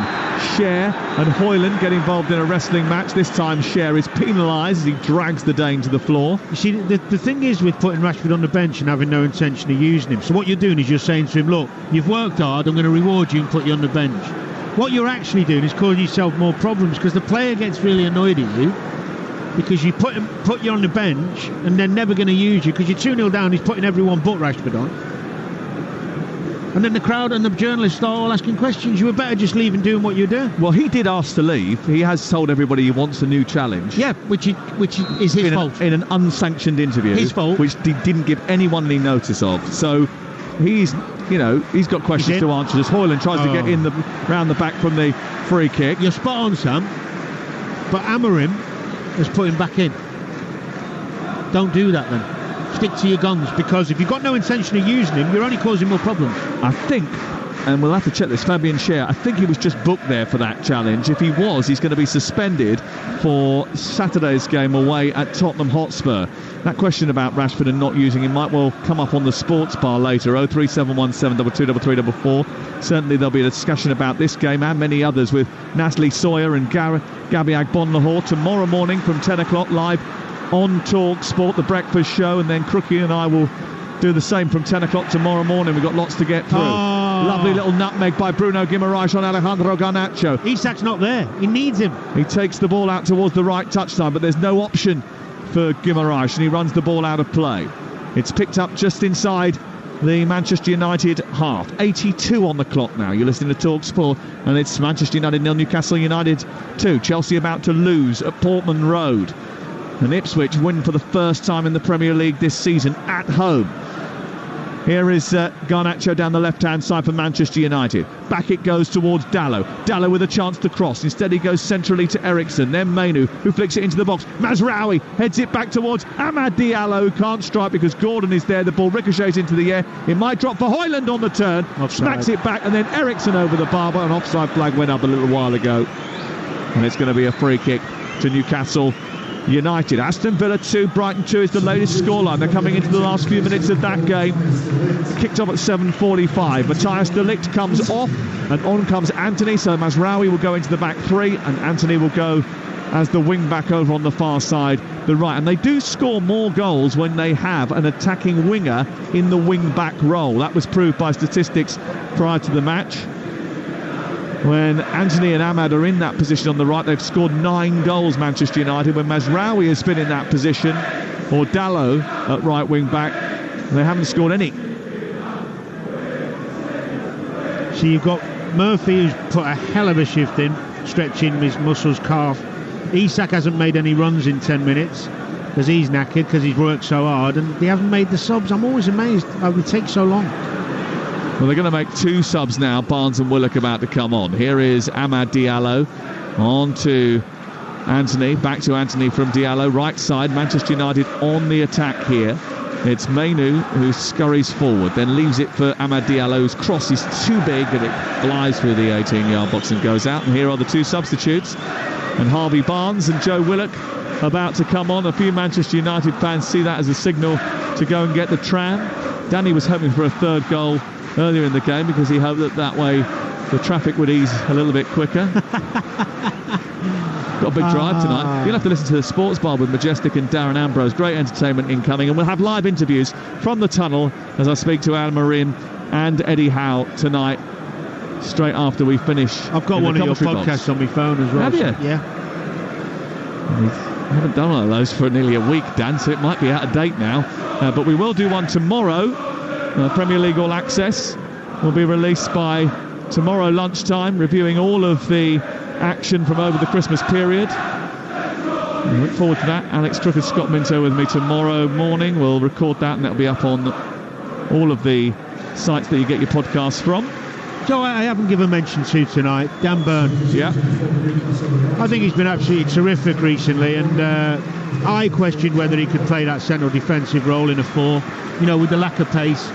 And he doesn't get himself exposed very often because of his intelligence, and he's learned to play the role well. The Botman's been out a long time. They've needed him in that period, haven't they? They have. And he's done really, really well. Great lad, decent footballer, threat in both boxes, obviously good in both boxes. And desperate to make an impact because of his local association. Yeah. No, he goes about his business in a really understated manner. Murphy off and Barnes on. And Barnes has gone out to the far side. I think, is it Gordon who's come off as well over on the far touchline? And on has come Willock. Yeah, I think Gordon's come off on the far touchline and is walking behind the scoreboard end away to our right. The party is on at Portman Road, Ian Abrahams. It is Ipswich 2, Chelsea 0 for the first time in 22 years. Ipswich have a top flight win to celebrate. Liam Delap's controversial penalty in the first half, brilliantly taken. Should it have been awarded? Debate will go on forever. And then Omari Hutchinson against his old club, set up by Delap in the second. Chelsea were okay in the first half, woeful after the break, and didn't deserve a thing. Ipswich 2, Chelsea 0. The worst thing about that is that Alex Crook was right. He said just earlier on today on the show that he thought Chelsea would drop points at Portman Road tonight, and they have. They've dropped all 3. They've been beaten by Ipswich by 2 goals to 0. The Aston Villa Brighton game coming to its conclusion. Still a few minutes to go there. It's 2-2. Here it's 2-0, and not much has happened for Manchester United. They've seen a little bit more of the ball in the last 10 minutes, but they haven't created anything. Created nothing. Dubravka, under pressure from Garnacho, kicks the ball clear. This time he does manage to get some distance on it. Be nice actually to see. I mean, the problem with this place is it's so antiquated. You can't get the internet, so you can't get any of the statistical pages up. Right, pain in the backside. But it'd be interesting to see how many shots Manchester United have had on target in the game. I can only think of one. I think quite a few block shots. Got themselves in some half decent positions, but Newcastle have had good numbers in there. I mean, the game might have been a bit different if the header had gone in off the post, but. Yeah, one shot on target confirmed. That's not enough. I thought I was right, but it's worth checking, isn't it? I still think United look because they've got a couple. They've got Garnacho, they've got Diallo. Stick them nice and high and wide to let them cause problems, and then you play a 4-5-4-3-3. They just never score any goals, though. This is a real problem for them, right? They go back the last 2 years and look at the stats of where they've finished and how many goals they've got. They've always finished higher than where their goal numbers in terms of goals for in a season. They just don't score enough goals. It's been a problem for a long time. They've got a rookie centre forward who they've got, and their backup centre forward doesn't score goals and isn't a centre forward anyway. And they don't really have midfielders who chip in. No, apart from Bruno Fernandes, and most of those are penalties. Bruno. I mean, their best goal threat they sold to Napoli from midfield. Scott McTominay, yeah. I mean, walk into this team, by the way. Absolutely. Free kick on the near side. Eriksson floating the ball into the box, headed away by Bird. It comes out towards the edge of the penalty area, and Mainu takes it on. Down towards the corner flag. Manchester United 2-0 down with 2 minutes to go. Do you know what? Credit to this Manchester United crowd. They're all still here. I'm amazed they haven't left a bit earlier, because it's not been good. But it's 2-0, I suppose. Pay their money, support their team. They've been good, actually. They've been really good. I was disappointed really for Xerxes. I thought they dealt with that. There was frustration at everything, not just him. I think so. I agree. Could have been any player bringing him off. Could have come off at that point. You're listening to Manchester United 0, Newcastle 2 on Talksport with Enterprise Rent-A-Car. Whatever the mission, home or away, Enterprise helps over 120,000 people every day. The game has been stopped. There was... is there an offside? A push, he's saying, Simon Hooper. He's having a word with... I think it was Maguire. He's saying push. It was a push. All right, okay, we get the point. Free kick, edge of the D. Where do Manchester United go from here? Because they've got tough fixtures coming up. Dan, they've got Liverpool away, Arsenal away. Southampton at home probably isn't as easy as it looks. Brighton at home, Rangers at home in the Europa League. Wow, what a game that's going to be. The big dilemma he's got, if he changes system, he's going to get all sorts of criticism for not being his own man or sticking to his philosophy. Right now, you've got to be harder to beat. And that means you've got to do something different. Whether you keep the same system or do it from a deeper position, something different. Barnes over on the left, in behind the Manchester United defence. Anthony comes back to make a challenge. Barnes has got hold of it, tries to turn. Doesn't quite get away from the first tackle, but does get away from Amad Diallo. Now it's to Bruno Guimaraes. We've got 30 seconds of normal time remaining. 2-0 to Newcastle United. It's back to Bruno Guimaraes again. And then he moves forward, plays the ball out towards the near side, and Livramento is checked by Garnacho. Garnacho into Bruno Guimaraes, back out to Joelinton again. Nice.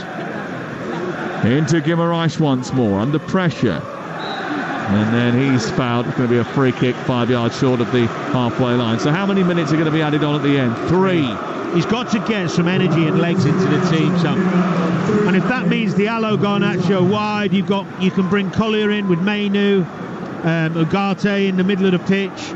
3 people who are all willing to get about. Something that gives you legs and energy and gets the fans behind you. And he's got a problem up front because Højlund's way off it. He's not a threat. And Xerxes can't hold the ball up. No. Rashford's his most dangerous forward, and he doesn't want to play him because he said he wants to leave. I mean, it's chaos. Onana sends it long. It's headed away. Tonali up the field. Manchester United going to be beaten again at home for the first time. They've never lost 3 successive Premier League home games. They're about to make an unwanted slice of history. They last lost 3 consecutive league matches at home between December 1978 and 1979. This is the worst they've been in nearly 45 years. Here is Garnacho combining with Dalot. Tackled by Guimaraes in the right fullback position. Does enough. They know they've done enough. They've managed to hold Manchester United at arm's length in this second half. and they're going to go away with 3 points for only the second time in Premier League history. The records are tumbling like the raindrops usually do from the Manchester sky. Newcastle about to win a 5th game in a row. They've now scored 18 goals in 6 Premier League games in December. No Bruno, no Rashford, no Shaw, no goals, and a downcast, downbeat Old Trafford. And again, it's 3 games in a row without a goal for Manchester United. The Newcastle fans singing with glee. They're going up into the top 5 tonight. The European places beckon, and if you get into the top 5, there's a 97.8% chance this year that you'll get in the Champions League. What a fantastic start. You like that, didn't you? Where'd you get it from? Oh, don't you worry. Go do your research, pal. Full time at Villa. Here's Talksport's Jeff Peters. Villa 2, Brighton 2, pulsating end-to-end stuff. Seaman Adingra's early goal cancelled out by a penalty from Ollie Watkins after VAR intervened. Watkins teed up Morgan Rogers early in the second half to clinically fire Villa ahead, but Tariq Lamptey finished off a gorgeous team move with 9 to play to ensure the points were shared. Villa 2, Brighton 2. Joelinton goes down. The cameras here at Old Trafford pan to glum faces in the Old Trafford crowd. Forward by Cher. We're into the last 15 seconds of additional time. It's Dalot forward towards Rasmus Højlund, who chases into the corner. He'll work, but has he got the quality to lift this Manchester United team and lead that United attack? That will be the question. Miley and Asula about to come on. I don't think they'll get the chance. Here's Garnacho down the left for Manchester United, trying to get a cross into the box. It's blocked by Livramento. It's away and up towards Isak. Isak trying to get clear, but there's the full-time whistle, and the roar you can hear is from the Newcastle United fans. Manchester United lose a 5th game in December. They haven't lost 5 games in a calendar month since 1962. It feels hopeless. And that isn't being defeatist, because that sense of loss and pessimism permeates every crack of the antiquated Old Trafford.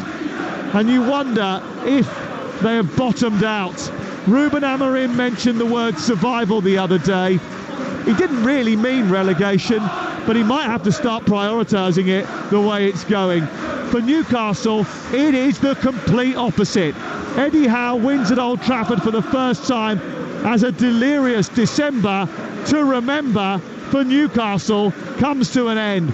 5 straight wins, and they have signalled their intent that they fancy rejoining Europe's top table in 2025. A terrific first half performance, a well-managed second half performance, and Manchester United are beaten at home again. It's United 0, Newcastle United 2. And Newcastle 5th, 3 points behind Chelsea, who have hit a major blip, losing at Ipswich tonight. All means Forest stay in 2nd spot. But here at Old Trafford, the Manchester United players are going over to whatever fans are left here at Old Trafford to applaud them.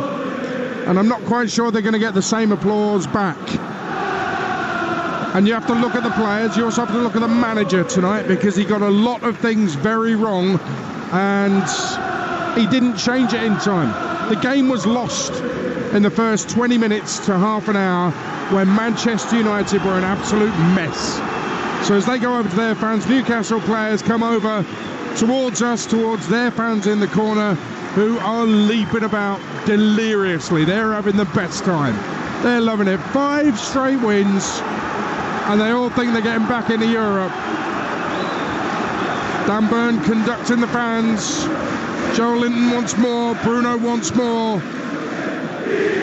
So those fans give them more. And you have to say, Danny Murphy, the best team won tonight. There was no question about it. I think there was a big gulf, and you're right. Once they were 2-0 up, Newcastle were controlling the game, weren't they? I thought they were exceptional first half, showed their quality. They looked fitter, more organised, better coached. Everything about them was better in the first half. United huffed and puffed a little bit in the second half, but Newcastle do deserve great credit for so many aspects of what they did tonight, but United were woeful. I mean, yes, you're right, by the way, the manager does deserve some blame. there's only so many weeks that you can't see some sort of patterns, or not even patterns, but being organised.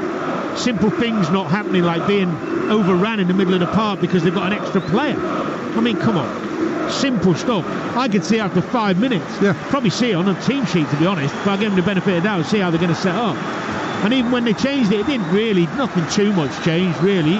The reason Newcastle didn't then make lots of chances because of Newcastle's game management. They decided not to go for it, manage the game. They're in control.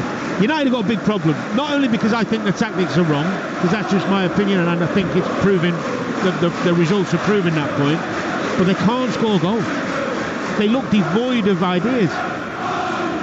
But do you not think Ruben Amorim has shown incredible naivety here? Yeah. Because he's got his 3-4-3, this is how I'm going to play, and he hasn't really considered the squad tonight. He's not really considered the players he's got to work with for that system. He's not even considered the opposition tonight, who are on a roll. Listen to the fans, they're on a roll. He's not done that. It's either stupid or at best naive from a manager fresh to the Premier League. But this is a harsh lesson he's got to learn from tonight. I think what he's trying to do is stick with the system and hope it improves, and give obviously the games are relevant, but just use them also to learn the system, for the players to make mistakes and improve during that time, because he hasn't had much time on the training pitch. They've played a lot of games recently. The problem is now that's creating pressure on, not so much on him just yet, but it's creating huge pressure on the players because they're losing games like they've never lost before. You know, three home games on the spin, we said, or 3 league games on the spin. Yep. They're not scoring goals. The fans are getting frustrated. They're booing their own players. Right, I tell you what I'm going to do. It's not about me. This is about the club right now. We need to be hard to beat. We need to get some results on the board quick to get some, and we're going to set up a way of playing today where we're not outnumbered, we're not overran, and we're damn hard to beat. And we might have the odd breakaway and counter-attack and get a goal that way, but we're not getting done over again. Luke Littler is at the hockey at Ali Pali, and that's live on Talksport 2 right now. You can take a listen to that. One quick question before you give us your man of the match, Danny Murphy, and it's about somebody who didn't play, and that's Marcus Rashford. I just do not understand it. You need a threat, you need goals, you need something a bit different. And yeah, sure, you can say that Marcus Rashford has made mistakes, he's done things wrong, he's said he wants to go, and he's not been brilliant, but you needed something, and all you've done is left him on the bench. I want to know how the other players feel about that, because surely players to a certain extent stick together. Aren't the other players looking at that thinking, what's this manager doing? I feel for Amorim in that he shouldn't be having to deal with this scenario, but that's management. Yeah, but I blame him for putting him back on the bench. If he's out of your thoughts and you've got no intention of putting him on the pitch, because let's be perfectly honest, you're not bringing Anthony on ahead of Rashford on any given day. Incredible. Yeah. So he's got no intention of putting Rashford on the pitch any time. They're 2-0 down. So don't put him on the bench. Stick to your guns. He said he wants to leave. You don't want him involved. You're putting him on the bench because what you don't want to do, but I think what he's done, as Sam alluded to, if I put a young player on the bench and leave Rashford still out, I'm saying to the world I don't want him. So, but he's made a problem for himself, because Rashford is now frustrated at him. The fans are going, we're saying, media, the fans are going, why has he put Rashford on the bench, not bring him 2-0 down? So he's giving himself another headache now in the press conference. Well, what do other players feel about it? What's the dressing room saying about it? I think the other players will be frustrated. You know, you're either, if someone's out of it and they want to leave, it's like, leave him out. If you're bringing him back, go on then. We need him. Because whatever you think as a United player, he's your best goal threat. And my understanding, tell me if I'm wrong here, players don't like to see other players humiliated, and that's what's happened tonight. He's been humiliated there. No, they don't. And I've had it done to me twice in my career, and the players backed me twice. It was a strange one, but I've had 2 situations where a manager tried to humiliate me a little bit. One by training with the kids, the other one by leaving me out of the squad and telling me I was back in the squad, and then leaving my name off the team sheet and put a young lad on the bench instead of me. So I went outside Stamford Bridge, got a cat taxi and went home. I can't blame you. But he caused himself a problem with the other lads, because you're spot on. What you don't do, I don't think he's trying to disrespect him, by the way, tonight. I don't think that's why he did it. I think he was thinking, if I bring someone younger and less experienced in and still leave him out, I'm going to get a problem. the actual opposite's happened. He's going to have a bigger problem by putting him on and not using him. Well, he's not in line for this, Marcus Rashford. It's time now for us to pick our man of the match with Enterprise Rent-A-Car. Man of the match on Talksport with Enterprise Rent-A-Car. Whatever the mission, home or away, Enterprise helps over 120,000 people every day. They've had no Man United players in line for this. Which Newcastle man are you going for, Danny Murphy?